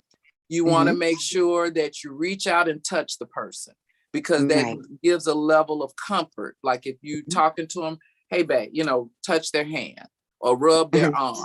That gives them a level of comfort where this conversation that you're getting ready to have is not getting ready to jump off into the atmosphere. Right. And then after you do that, then you make sure you have tact. Don't hit below the belt and say, well, when your dick didn't get hard, we couldn't finish doing what we was doing. Just say, well, you know what, last time we had sex, it was great. You do some wonderful things because you can really get me heated up. Now, once I get heated up, if you could just do such and such that last time you did that move, that move you do, that star-studded move, if you could do that for like 10 minutes, you probably send me off. And you're like, girl, stop. No, I'm just saying, babe. I can't tell you while I'm in the moment because I'll barely be about to break, bite my hand off because I can't talk, But now that we just talking about it, let me tell you, so it's a way to have any conversation. But I compliment first. I do compliment. Right. And I say, I love it when you do this. Oh, that drives me crazy when you do that. But then I have gotten sick of lying. It's like, you're not listening, or this is no. Well, it's okay to say that too. Say, well, you know what, babe, last time I said go to the left, you went to the right. But I need you to hit that spot for me because, see, I trust you with my body. You're my man. I trust you to get me where I need to be. I'm not looking to get that from nowhere else but from you. You gotta boost him up, pump him all up. You the man, and I need because I aim to please. I feel that it's so. I mean, I have a friend. I just put it in the chat that she asked me if she should actually like kind of graze her husband with her teeth to keep from performing oral sex. And I said, that's an awful idea. I pride myself on satisfying. Idea. Yeah, that's horrible. How can he trust you? But you know what, June? Lisa said something the other night that I had never put it into this perspective before. When you said they want to please you. That's their that's what they need to do. That's what they're here for. There's no man out there that does not want to please you when he's in that situation with you. Yeah. But I mean, I like that before, because I just always would think these selfish son of a what. Exactly. But those are the guys that are not getting that roadmap from that woman. you know, or Right. they may have Right. said it 2 or 3 times before, babe, what you like, what you want, you like it like that?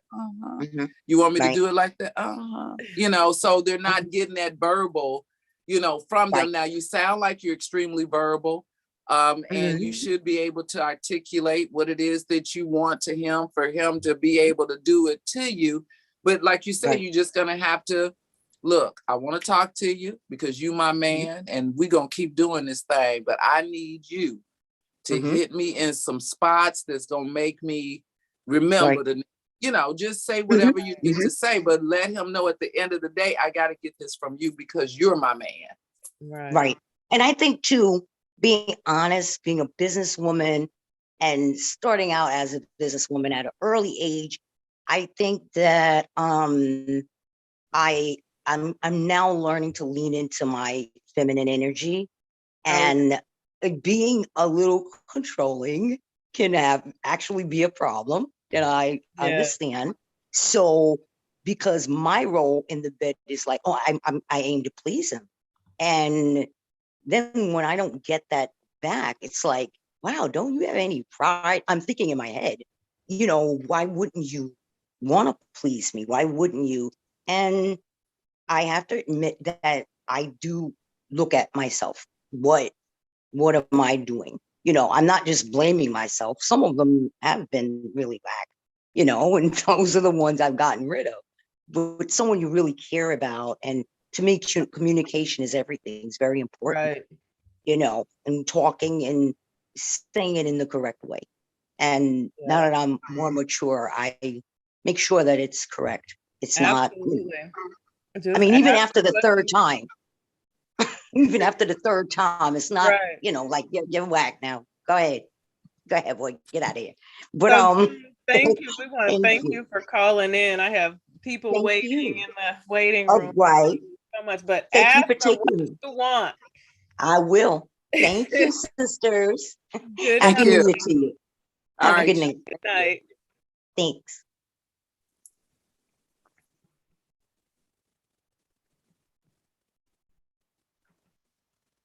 All right. So I have Charlene in the waiting room. Charlene, welcome. You have a question.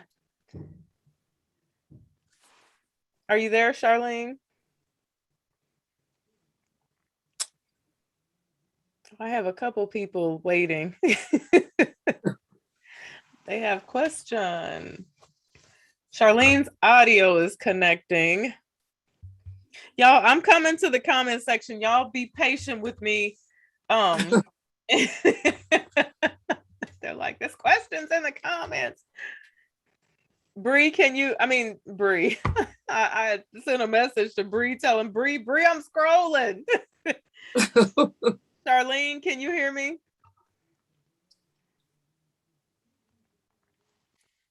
I don't know if Charlene's still there. All right, I'm gonna bring the next person in. They have no name, but they are 901. Are you there? Can you hear me? Yes, I am. I'm sorry. I didn't I just dialed in, so I missed that part. How are y'all doing tonight, ladies? Good. How are How are you? you? Now I hope I don't want before I get myself embarrassed, No. since you're a sexologist, Mm-hmm. are we allowed to ask questions about the act of sex? Mm-hmm. Absolutely. Sure. Okay. So what so just to give you some context where my question is going. I've heard that people said, if you can hula hoop, then you're good enough to know how to be able to handle positions where you're in control, if you understand what I'm saying. But I can't really hula hoop. I can get like 2 twirls around, and that's about it. The thing starts, coming down.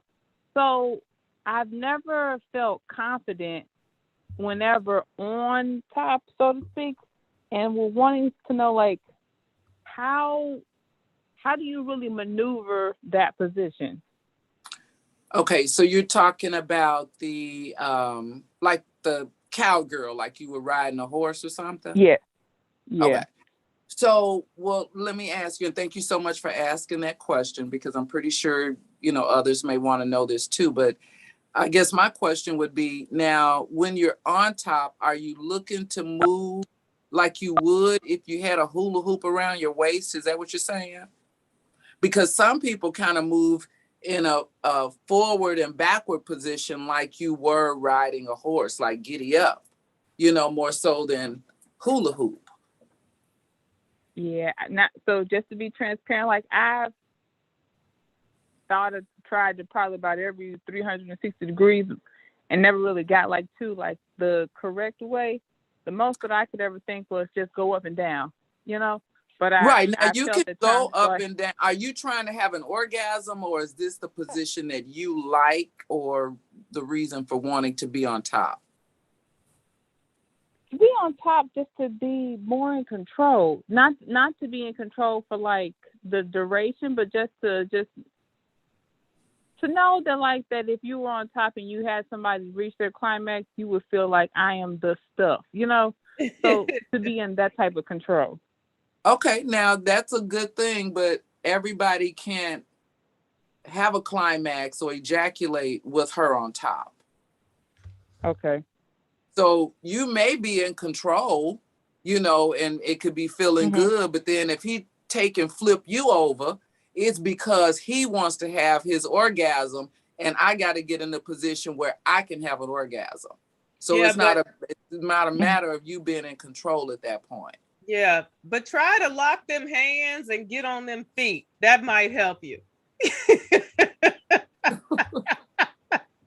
Hold his hands, lock into his hands, and put your feet underneath. Her knees are up, and if you are holding on to his hands while your knees are up, that'll help you have balance. But the hula hoop motion, I'm still kind of trying to get with the hula hoop. Yeah, and you don't have to be able to hula hoop for real. You can do the motion. Just because you can't keep the hoop up on your hips, that don't mean you can't do the motion, Right, because do the motion in the chair. Yeah. You can do the motion for like 10 minutes. What they say? Right. Right. Right. Right. But you could do the hula hoop motion in the chair, and you can also do the bouncing motion because your knees have to be, hopefully you're a young woman, I don't know, but your knees got to be strong for the bounce, and if he like that bounce, then you got to be able to keep that bounce up for quite some time, so it just depends on which position you want to be in for a minute, or longer than a minute, really. So yes. Don't yes, be thinking about it. Like, are you thinking about it? Maybe you thinking about it too much. Don't even think about it. Just get up there and do what you got to do and put everything you got into it, Yeah, definitely. I got you. And I think the reason why sometimes I think I felt like that I was maybe positioning their man to go more so north towards their head, or they felt like it was uncomfortable how I had, positioned them somehow. So I was trying to figure out, is there really one way better in doing it than the other? But I got it. No, because a penis is kind of flexible as far as you facing forward or facing backward or, anything of that nature. Because if you were doing it like a hula hoop, to me, that would feel uncomfortable because that's a circular motion, and a penis, moving in a circular motion like that. How good would that feel? I don't, you know what I mean? Right. It's like you winding up the penis. Is he asking you for that? Is he saying, I want you to hula hoop on the D? No, but y'all, I don't know if y'all remember the Queens of Comedy or Simone. That's why I said, yeah, right. Exactly. Yeah. And so, like, when I saw that at a young age, I was like, oh, okay, so that's what you should be aiming for. And so I was just like, I ain't never really been good, so I ain't never really tried it for real in my most of my sexual life. So, but would like to be better at it so I could be, comfortable. Like you said, no one's trying to be up there for a minute, or if you're up there for a minute and that's all you can do, you're kind of not, adding to the excitement, I feel like. So just wanting to improve in that area. Right, because you can do it, like I said, you can do inverted where you turned around and I don't know if he wants his knees up. You can hold onto his knees while you're bouncing up and down, or if you turn the other way and you're a little forward and hold onto his hands for a little balance. So it's a lot of different ways that you could do it, in that riding position where you feel like you're in control. So there's nothing wrong with that, especially if it helps get you off. And like you said, if it helps get him off, that really puts you in control. You can, yeah. Gotcha. All right. Well, Okay. thank you for calling in. Thank you, ladies. All right. Thank Have you. a good night. You too. Bye-bye. Charlene, are you there? I'm here. Can you hear me? Yes, I can hear you. How you doing? Doing all right this evening. Hi. Thank y'all for having this chat. Yes. I wanted to know if Lisa had any tips for people who've dealt with a prostate removal surgery. Yes, actually, my ex-husband, as a matter of fact, he has a prosthesis now.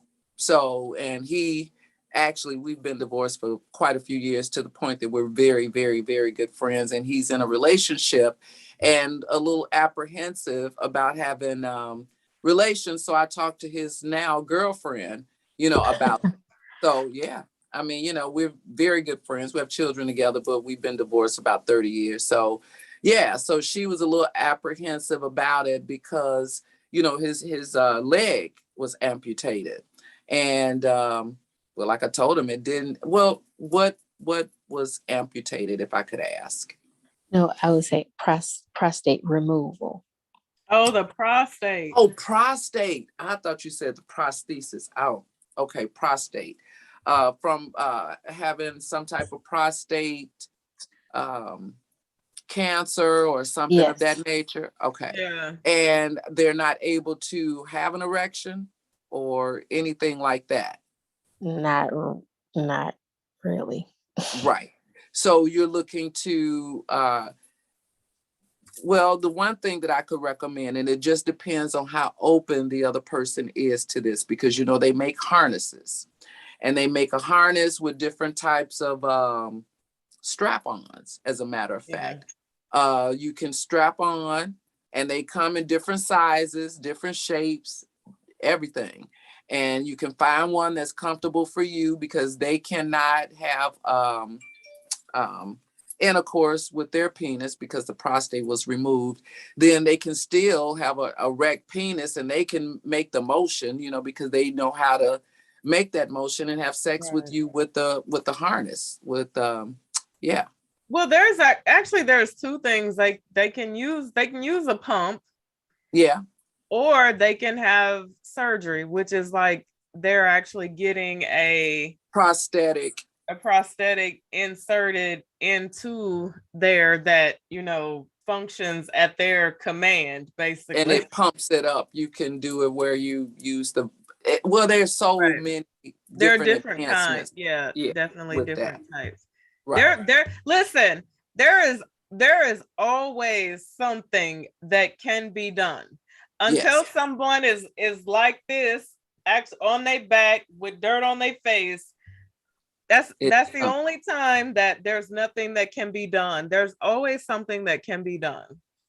Yes. Absolutely.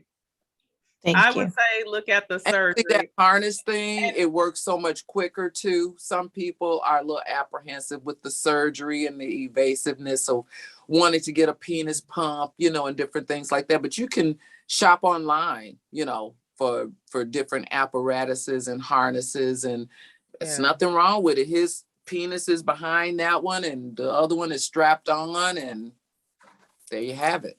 Yeah. Okay. All Thanks right. Thank you for calling in, Charlene. Thanks. All right. I have one more person in the waiting room here. And this is 832. How you doing? Hey. Hey, how you doing? I'm doing good. Okay. All right. I don't know what y'all covered, but I could ask more than one question. Go ahead, sure. Okay. First, I was concerned about oral sex safety. If you don't have like dental dams or anything else, would Reynolds wrap be okay for oral sex safety? Yeah, definitely. I mean, Reynolds wrap, or you mean like a plastic wrap or something like that? I know it's something. It's a new one. It's out, but I forgot the name of it. Start for M, but it's specifically for Yeah. oral sex. Other than using dental dams. Yes, you could definitely use that. Okay. All right. And I have another question. If I'm with a partner and he has a small dingling, and I'm not getting nothing, he not getting nothing, would it be okay that he could put on 2 condoms so I can be like a little bit more friction? You mean the girth is not that wide, or? The length or is both of them, the length or the girth. No, it Okay. sounds like you need a toy. Or the thing that you were talking about to the thing that you put on the. Right now, length and girth. Now it just depends, because I mean, is it at least what, 3 or 5 inches? You would think. I don't think even 5, because I'm not like that. I'm not out there like that, so I'm not, that spread out. But I'm not getting nothing out of it. Okay, and it So depends. that's why I thought maybe if I double up on condoms, I thought maybe that would help. I don't think doubling up on condoms is gonna help. They this thin. Right. So my question is it a certain position that you're in? I either I've tried multiple, I've just not really. Are you in the missionary position? Yeah, missionary. Okay. And if you're in the missionary position, are your legs all the way up? Does it slip out when you're having sex? No, it does. No, he has slipped out a couple of times. But my legs are not all the way up. Mm-mm.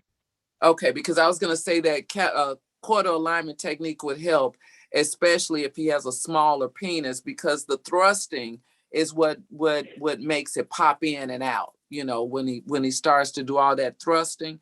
So if you are in a missionary position, you want to have him kind of just like rock on you and push the penis inside more so than pumping it.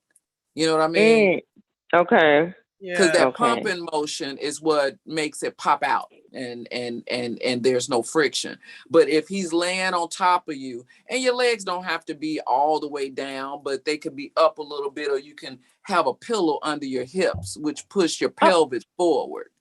And when your pelvis is pushed forward, then you're able to get more of a friction because he's able to get to it. Because I don't know if you have a bigger butt, or something like that too. Yeah, from the back, I definitely, because my butt is huge, so I definitely can't do it from doggy style. Exactly. Yeah. That's what I'm saying. So with a butt, then the guy, if you land on your back, then the pillow under your butt or something that pushes your hips upward, then that way he's able to get to the vagina, and your hips is pushed up, and then you can feel that friction a little bit better. Yeah. Now, are you married to this man? No, I'm not. Okay, well, you might need to get a new D. No. Okay. Can I ask one more question? I'm sure. Go ahead. Yeah. Okay. If in the past I got really bad yeast infection without a drop of a time, every time I was with a partner and they cheated, but I'm interested in polygamy, what can I do that I don't get really bad yeast infection? Well, you have to remember that your pH balance is not going to match up with everybody. Right. And you said you're interested in polygamy, whereas he would have more than one partner in the relationship. Him and me also. Okay, so I mean, when you're looking for a polyamorous relationship, you want to have sex with a female or other males. Other males. Because it's usually other females in polyamorous relationships. It's not usually one man. Oh, okay. It's never more than one man. Oh, in polyamorous relationships, it's a guy with maybe 2 or 3 different women, and the women get with other women. But in a polyamorous relationship, what the men supposed to do with each other? Right. But what we talked about this earlier. See what I'm saying? It's all about love. Everybody loving each other. So if the two men ain't loving on each other, then what they doing? Mm-hmm. Yeah, No, they don't think they're not to that. Right. So polyamorous is you, another woman, and your man. And So but would it, if it's not, is it an open relationship or? Well, you can have an open relationship, but what is it that you're trying to keep with this man? If it's not the D, then is he a good provider? I mean, what you trying to? He's a good provider. Okay. And you want to share this dick with his D with someone else who has he doesn't want to be exclusive. And then I said, well, if he not, then I might as well try other things too, you know. But is this the LD? That's what I'm saying. L as in long. I'm talking L as in little. Is this the little D? No, this somebody else. Oh, okay. The little D is an X. The little D ain't calling no shots. That's an X. This is the guy. Okay, this is the X. This is a new guy. Okay. Sorry, that's two different men. Y'all about to take. Okay, A32. She shocked me for a second. I'm like, okay, I was like, he calling the shots and he got a little dick. Okay, I'm just saying. No, yeah, that's my ex. Yeah. Okay. So your ex, he wants to be polyamorous. No, this is a new gentleman I'm with that wants to be polyamorous. Have you had sex with him already? Yes, I have. And you like it better than the guy with the little D? Oh, yes, definitely. But the guy with the little D is a provider. I mean, he still helps out and stuff, yeah. But the newer guy, he's much older and he has more economical benefits. But he's much older. He's done with being in a serious relationship. He's been married several times. He's done. He's been older than me. So he wants to be in a relationship with multiple. Yeah, he just want to be free because he said he at the age he don't want to do anything serious anymore. Yeah, but I think those type of relationships are basically they're pretty serious. I mean, these dudes don't get to go out and be laying pipe all around town or nothing. They're pretty much devoted to their families. They're taking care of their family. They're dedicated to the women that they're actually in a relationship with, Right. It's marriage basically, but it's like it's marriage with multiple parties involved, Right, exactly. And usually, like I said, not two men, usually one guy and several women. Okay. Yeah. Can I have one more question? Yes, go ahead. This is not for me, this is for a family member. I have a family member. I don't know. Is it possible? Can a relationship be successful if the woman is straight and the male is bisexual, or does both the male and the female have to be bisexual and has to be open for it to be successful? We talked about this. I want to know, Lisa, what you got to say on this, because like I said in the group, we talked about this. What is going on with these women dating bisexual men? It's like we've ran out of brothers. What is it? And I mean, your sister wants to date. No, he got caught. He got caught at a club in Dallas, at a gay club. Okay. So I outed him, and some of her best friends outed him, but she still want to be with him. But she's not bisexual. Well, she don't have to be bisexual. I mean, she don't have to like women in order to be with a man that like both men and women. She just has to be understanding to the fact that she will not be the only one, and she has to share him with a man, which she'll never be able to compete with another man. Sexually. Okay, so a bisexual man cannot suppress that. That's what I'm asking for it to. That he has to like. He has that desire. There's nothing she can do other than strap it on for him. Nothing. Okay. And I mean, even then, I mean, he may want to perform on the guy. So it's nothing she could do even with a fake one if she strap it on, because the desire is there to be with another human being, not just another apparatus that she's gonna, okay. So But if she was bisexual, it would have been fine. Huh? If both parties were no. Why would it be fine? Because she wanted to sleep with women too. It's still not. It's strange, and that would be a hard pill for me to swallow. Like if my husband came home and said, "Baby, I've been out messing with Sheila," I'd be like, "Now you know you're wrong for that. You're gonna pay for that. You shouldn't have been doing that." But if he comes home and be like, "I've been out with Jerome," wow, like You be honest, that's on a whole other level. Like we're dealing with something totally different here. So right now, see if she liked women. And every now and then she had a affair with a woman and he didn't like men at all, he may feel a certain kind of way because he can't compete with another woman, but okay, right, you see what I'm saying? So, okay, you can't compete with another man. That is something. You can't okay, you cannot, you can't compete with another woman. I mean, let's be clear about that, but you really can't compete with another man. That's not that ain't happening. Okay. And do you have any tips for cowgirl or reverse cowgirl if you're a bigger girl? Yeah, I mean, as long as you can stay up there, that's the first thing. It takes a lot of knee action, but you want to make sure that the guy is, when you say a bigger girl, I mean, big girls can get in positions just like little girls, probably even better than some little girls. Look at me, I'm 100 pounds. I'm not trying to do no cowgirl. So right. Reverse either. But I mean, making you can get into any position that you want. It just takes a lot of, if you're not exercising, take some exercise and some practice, because sex is a lot of exercise.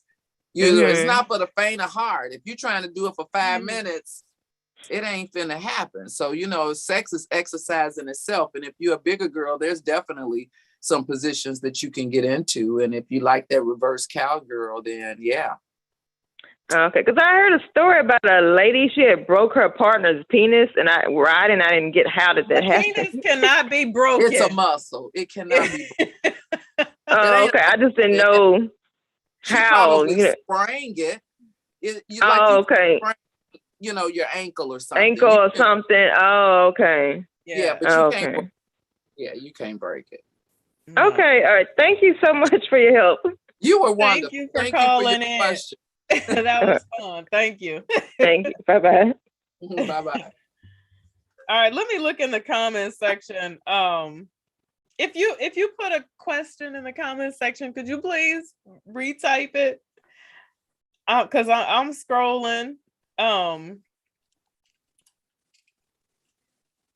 know there were some questions in the comment section earlier. Okay, so I want you guys to make sure that you go follow Lisa Adkins on her new YouTube channel, In My Bedroom Closet. And I'm going to link it in this video. I'm going to link it in the description box for this video. Make sure you go over there and find her and get all the deets and the juicy stuff that you want to know about. And if you need a session, how do they book you? They can all go to my website, insidemybedroomcloset.com. And that's my website. I've got, I do sensual and erotic poetry. So I've got a digital download on there too. So I do a lot of, got a book coming out called Seduction of a Memory. I just have to finish it. But so yeah, I got sensual erotic poetry on there. I've got a link to my YouTube channel on there. I've got classes that you can take or sessions that you can book. Make sure you look at me on TikTok. I do little excerpts on TikTok every week, talk about different things as it pertains to sex, love, relationships, and health. Facebook and Instagram. So all the platforms, I'm on there. So yeah. All right. So someone says, what advice would you give a 25-year-old woman who doesn't have a lot of sexual experience? And then it says and there's a whole bunch of fire emojis. That means she's on fire. She's on fire. That girl is on fire. Yes. What Well, kind of at advice would you 25, give? you're still young, and I think that you should, especially explore your options for what it is that you want for yourself. Don't settle for less. And I don't mean explore like trying a lot of different guys or anything. There's all kind of information on the internet that you can, get into that may not be what it is that you want to get into, but you can always look within yourself and explore and find out what it is that you want and how you want to feel. I know that, I don't want somebody knocking my back out. I don't want this. I don't want that. So, as you get older, you'll find out what you do and don't like. And when you say not a lot of sexual experience, you want to get with somebody who is, willing to be a little bit patient with you, and explore your possibilities, with you, because you get out there in the world, it'll get you all kinds of messed up as far as some of the things that you can get into. So explore your possibilities within your own self as far as your own body, and get with somebody that you can trust that can explore with you even further. Yeah, because you know what, I want to say this video or this live show is not for, we're not out here encouraging y'all to go out there and bust it wide open, because 2022 is going to be the year that we're going to stop going out having babies with all these random men and doing all this strange stuff that's going on in the world. That is not what this is about. So please know. And I say, like I said before, if you don't know yourself, it's hard for you to want to invite somebody else to your body. Absolutely. Know yourself. First and foremost. Yeah. Now, someone is asking you to speak on safe sex. Well, I've seen that question a couple times, actually. And it depends. There's so many different aspects of safe sex when it comes to condoms, when it comes to birth control, when it comes to abstinence. There's a lot of different forms of safe sex, and the first thing is being able to understand what safer sex is. And that means whatever practices that you are into right now and you want to have safer sex, it could be that and let me just say this, monogamous means marriage. Monogamy don't mean that you committed to your boo. That's not monogamy. So you can't say, well, we were in a monogamous relationship. Unless you're married to them, you're not. You can be with a person that's committed. And if you want to be in a monogamous relationship, you have to work toward that, and not be in a promiscuous relationship, just having sex with people until they decide that, you want to be you pull yourself off the market, abstain from having sex with people until you get what it is that you want. And if you want to be a married person, then that's what you deserve, So abstinence, I believe, is the safest form of sex. But because I know that society is going to have sex, I feel like as an educator, it's best for me to put it out there and educate you on forms of say condom use, birth control, because that's all 99. That's not even 100%. Abstinence is the only thing that's 100% sure. So when you want to talk about that, you have to get to know that STDs and what they are, how you can contract them, and staying away from something like HPV and herpes and things that you cannot get rid of. You have to be careful in having sex with people that you're not even familiar with before you decide to have the conversation about it. If you've been tested you have to know someone's status. Some of us feel like that's a hard conversation to have, trying to figure out someone's status or if you've been tested for this. I know people who have been dating someone and they have herpes, and you can't have sex with them anymore freely. This person wants to tie you down to say, well, fine, we can just have sex with one another. Why? You're not married to them. And now they're putting your life at jeopardy by you having sex with a person that's got herpes. Right. So you have to know the person that you're having sex with. That's the most safest form of sex, and abstaining, and then knowing what it is that you want out of it. Because trust me, a baby can come out it just as well as a disease or death or a lot of different things. Absolutely. Now I have a caller in the waiting room. Newbie. Sure. Newbie.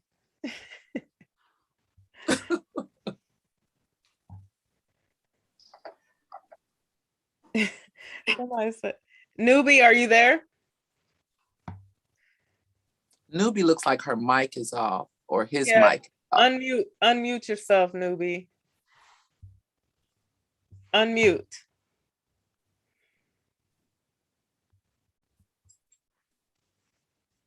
Yes, I am. Unmute.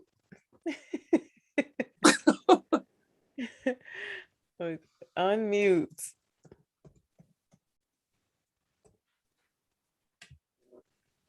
I think the mute is still on. Yeah, I sent her a chat saying unmute. Oh, she said, I'm scared. Girl, what you scared of? Scared to unmute? I'm scared. I don't want to talk. Oh, okay. Okay. Well, do we you don't have a know your question? voice, Newbie. We don't know your voice. Yeah, if you have a question, just type it in. Type it into here. Let me see. Oh, she says I'm a virgin. Okay. What's your question, Newbie? Nothing wrong with being a virgin. No, it's not. 32. Oh, 32 and want to start having sex this year. Oh, wow. 32 and a virgin. Want to start having sex this year. Do you have someone? Is there someone in your life that you would like to be physical with? I would ask that first and foremost. Definitely. Yes. Yes. And do you trust this person with your body, Newbie? Is it a reason why you've saved yourself for so long? How much older? She says he is older than me. How much older than you is he?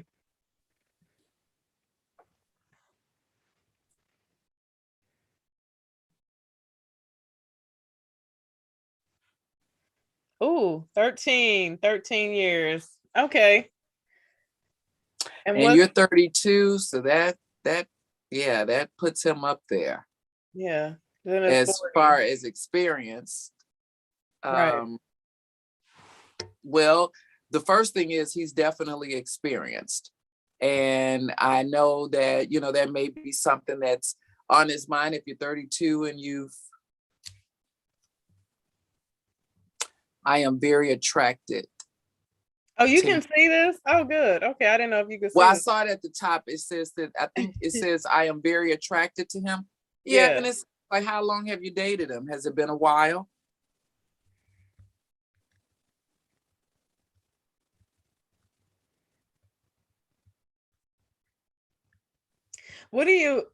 Lisa, what do you say when women say, I've been celibate for 8 years and I've been celibate for 10 years. What's your take on that? Like, well, there's always an option for you to have sex. Is it a reason why you've chosen not to?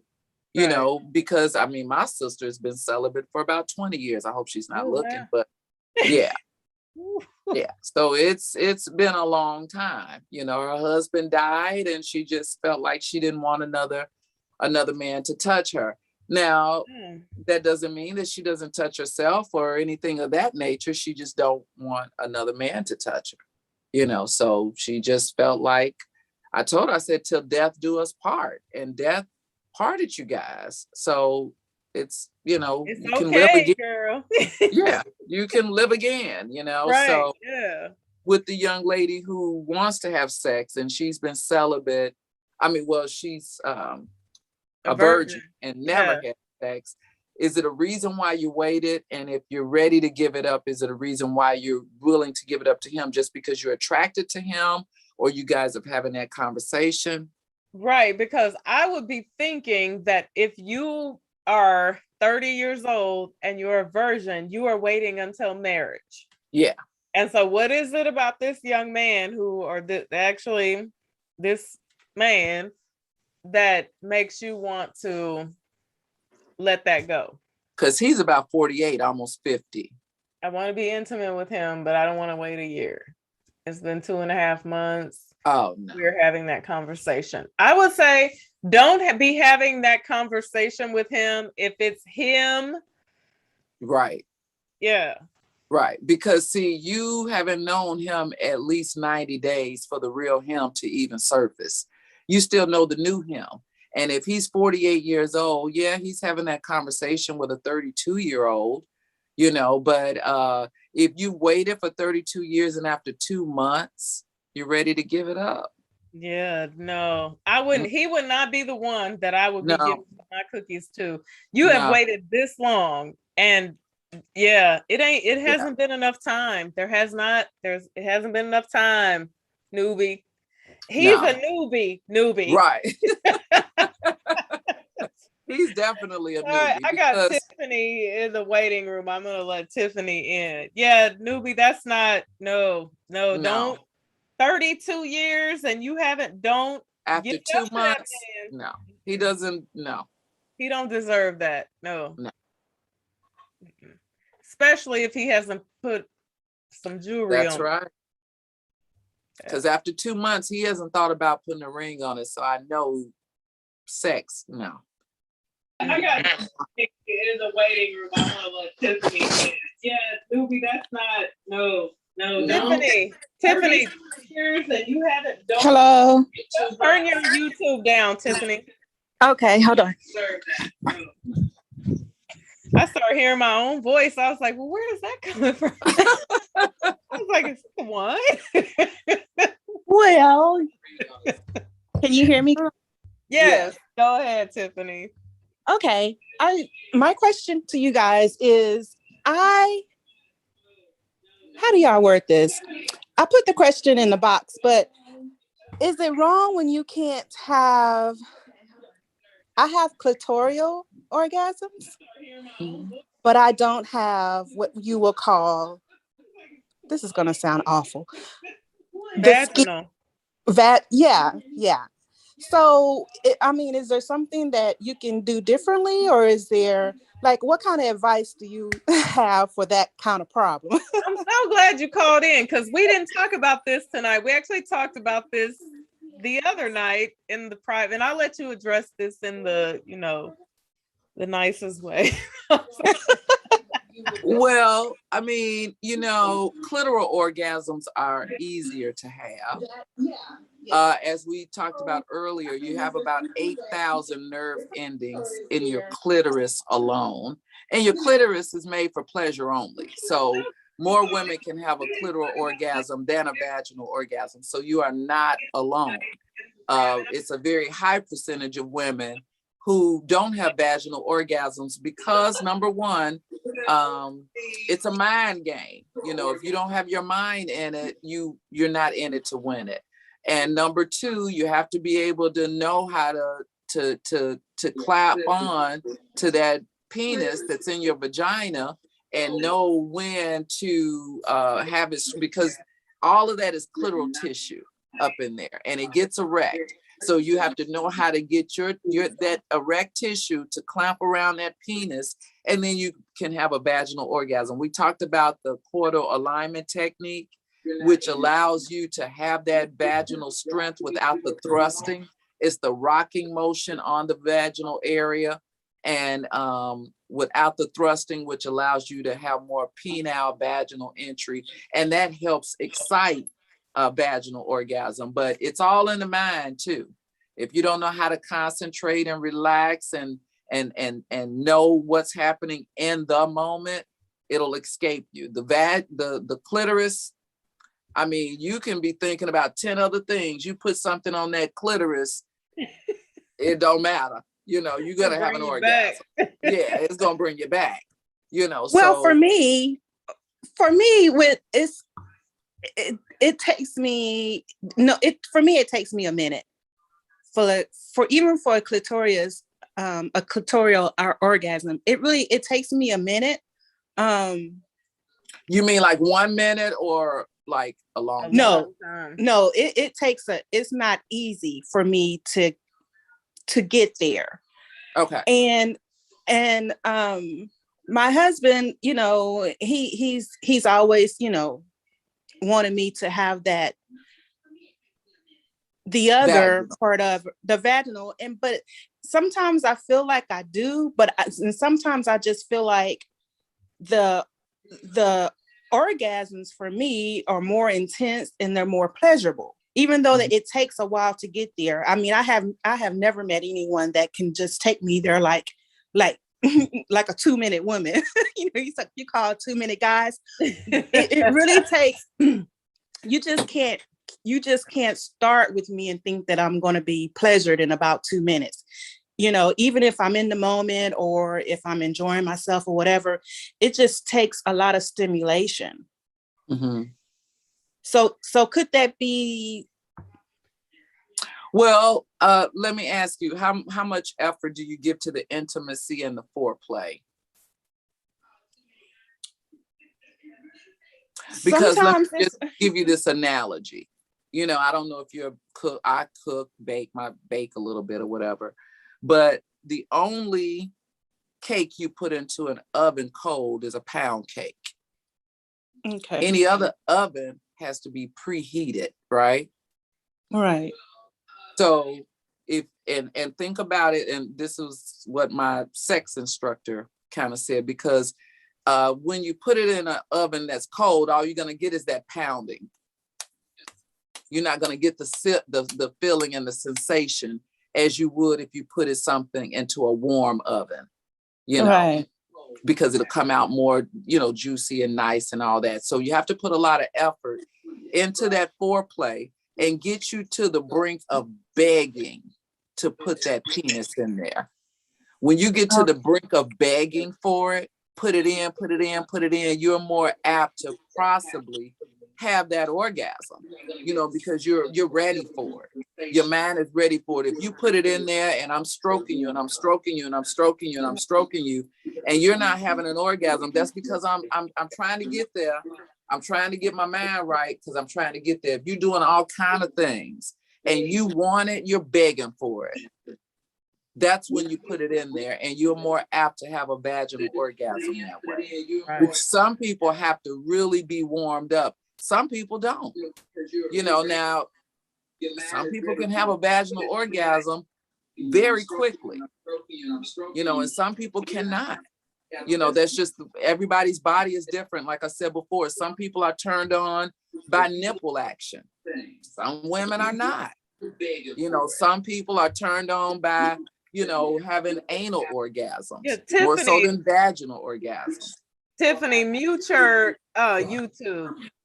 Oh, okay. Yeah, mute your I'm YouTube. sorry. Okay. Right. So it just depends on how ready you are for it when you start having sex. Right. And I've always thought, I think that is it called intravaginal orgasm? Mm-hmm. What is that called? That is like when everything is lined up, like you feel some type of way about that person. Yeah. You are relaxed, beyond relaxed. You ain't thinking about the dishes, the kids that need to be picked up. They can get left until next week. You ain't thinking about that. Right.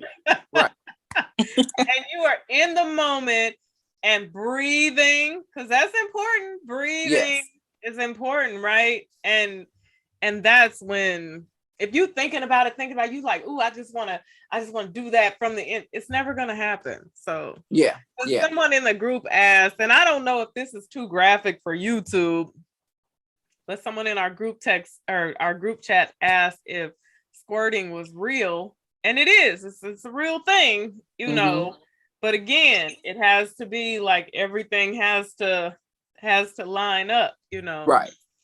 Right. And then, you know, that's why tantric sex is so popular and becoming even more popular, is because you focus on the breathing, you focus on the movement, you focus on all of those things. And then you're pretty much at that point where you are begging for penis entry. You know, it's like this breath is doing this and you're gazing into each other's eyes and you're breathing and you're moving. And it's like, oh, I want it. And then you won't give it to you yet. It just won't give it to you yet. And then you're pretty much begging for it. And by the time you get it, you're ready for that explosion. You know, you can feel it. So some people have to get themselves to that brink in order for it to work out. Newbie, I know you're still on here. So you you listen and you just absorb all this information for when you need it, but not too soon. You don't need it right now, girl. You don't need it. So how does this connect to the G-spot?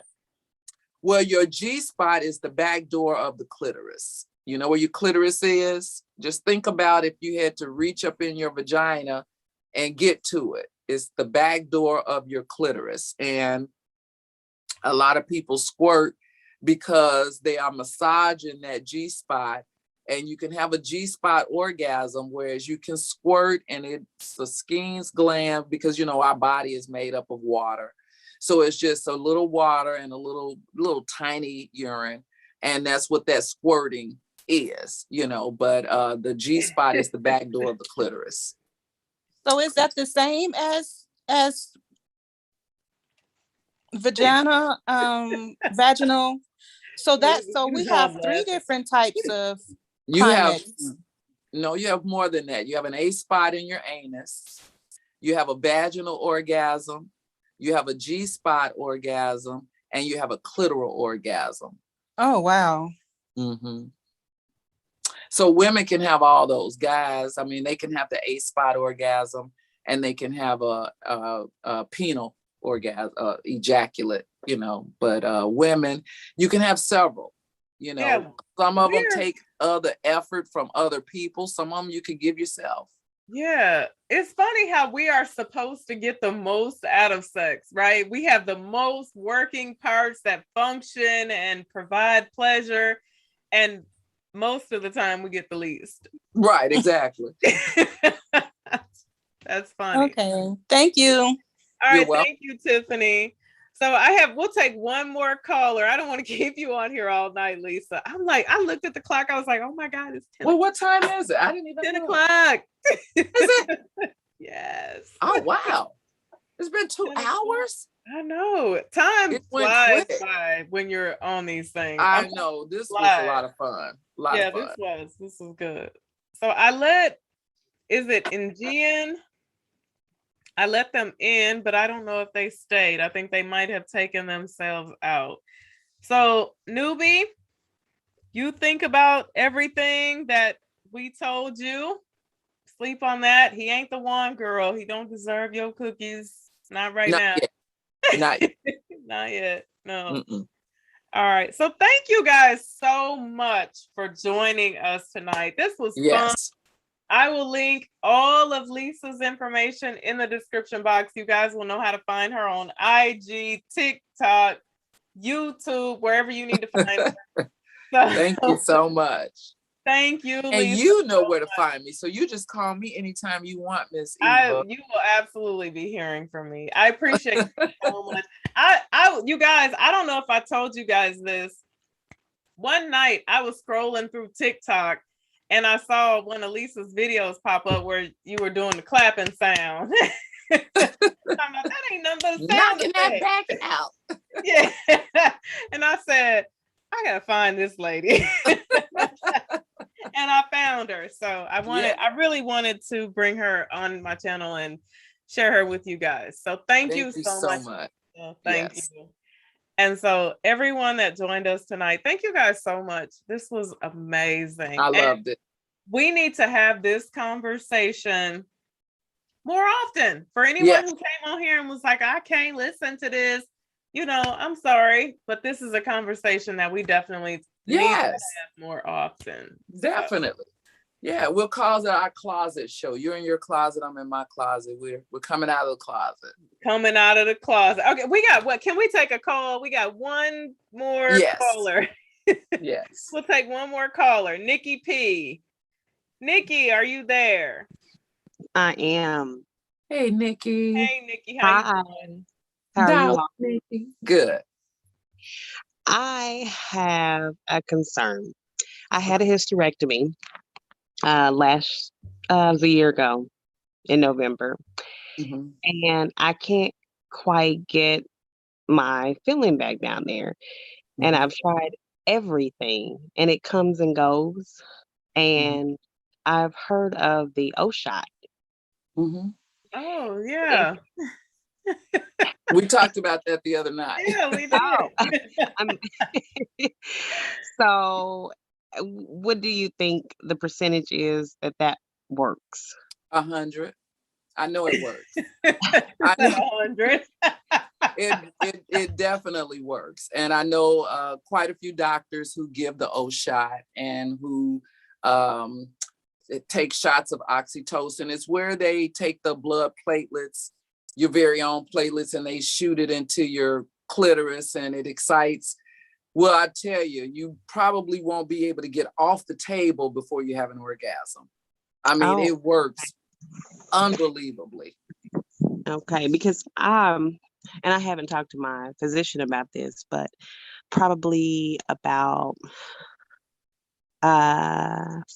4 weeks in after the hysterectomy, I had somehow or another gotten aroused, and I mean, it was like having it was like being aroused out of this world. Mhm. And ever since then, I have not gotten my feeling back. And I'm like, did I? And then after that, I know this is TMI, but I had some bleeding Mhm. and it wouldn't stop. And I was like, did I mess up a nerve or something down there?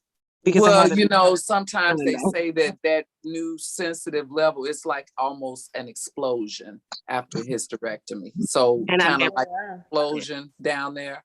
and I know it Yeah. wasn't time because I mean, there was no penetration at that time, but Yeah, I, they say that it can be super, super sensitive. You know, it's hard to explain it if I've never, of course, experienced it. I've only discussed and it. I And I have know some women that get themselves fixed, get the O shot for that reason. okay, because I still have my ovaries. I just don't have anything else. Mm-hmm. So Yeah, I'm just wanna surprised that know you if I know was about the O successful. shot. How did you hear about it? Trying to research how to get that feeling back. Oh, So yeah. I just wanted to ask that question, but it's been really nice listening in. All Well, right, good. thank you Glad, and so I'm glad much. you did ask that question too, because a lot of Yes. women didn't know that there was an alternative, and that's why I was mentioning it on the show the other night. That Okay. quite a I few missed women that one. that have gone through different types of surgeries and different types of procedures, endometriosis, you know, different things like that. They aren't able to have that feeling and that sensation. And after hysterectomy, sometimes when they're going through menopause, it's various reasons why they have the O shot.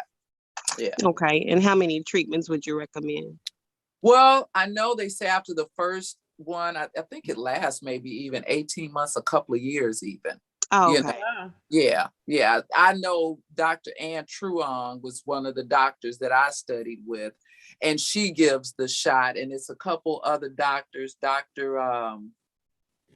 can't remember her name, but she's in Las Vegas, one of the doctors that I was in this club with, and she gives the O shot. So we were all supposed to meet in Vegas for Christmas, and she was just going to give the O shot to everybody. I'm sorry, I just didn't want a needle stuck in my clitoris. I can still, you know, it's Well, a at this man point, thing, you I'll know. take a needle. Yes. No. You know, I can still perform pretty well, but I understand, you know, and I applaud those women who still want to hold on to their sexuality. Yeah, You know, Nikki, so, it sounds like something you would definitely want to do, especially if she said it's 100%. Yeah. yeah, it works. Before It jumping off the definitely table. works. Yeah. Yes, before you get off the table, they Oh tell my you, you know, be goodness. careful before you stand up because, you know, it's like walking and you rub Oh, in your clitoris and it's like psh, an explosion, psh, an oh, explosion. Oh, Yeah. wow. oh, awesome. Okay. Well, thank you, Dr. Atkins. You're Thank you, Miss welcome. Eva. Thank Okay. All you. right. Thank you for calling in. Good Thank you. night. Have a good night. You too. Bye-bye. Bye-bye. All right. So thank you so much, everyone. We really are getting out of here this time. Yeah.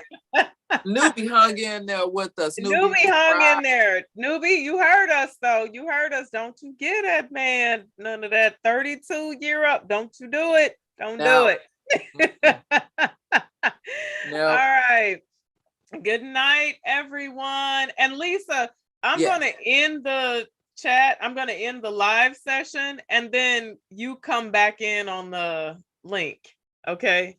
just come back, just click back on the link that you clicked on to get Oh, okay. on here. Okay. Okay. All right. Okay. All right. All right. Good night, everyone. Thank you Good guys. night.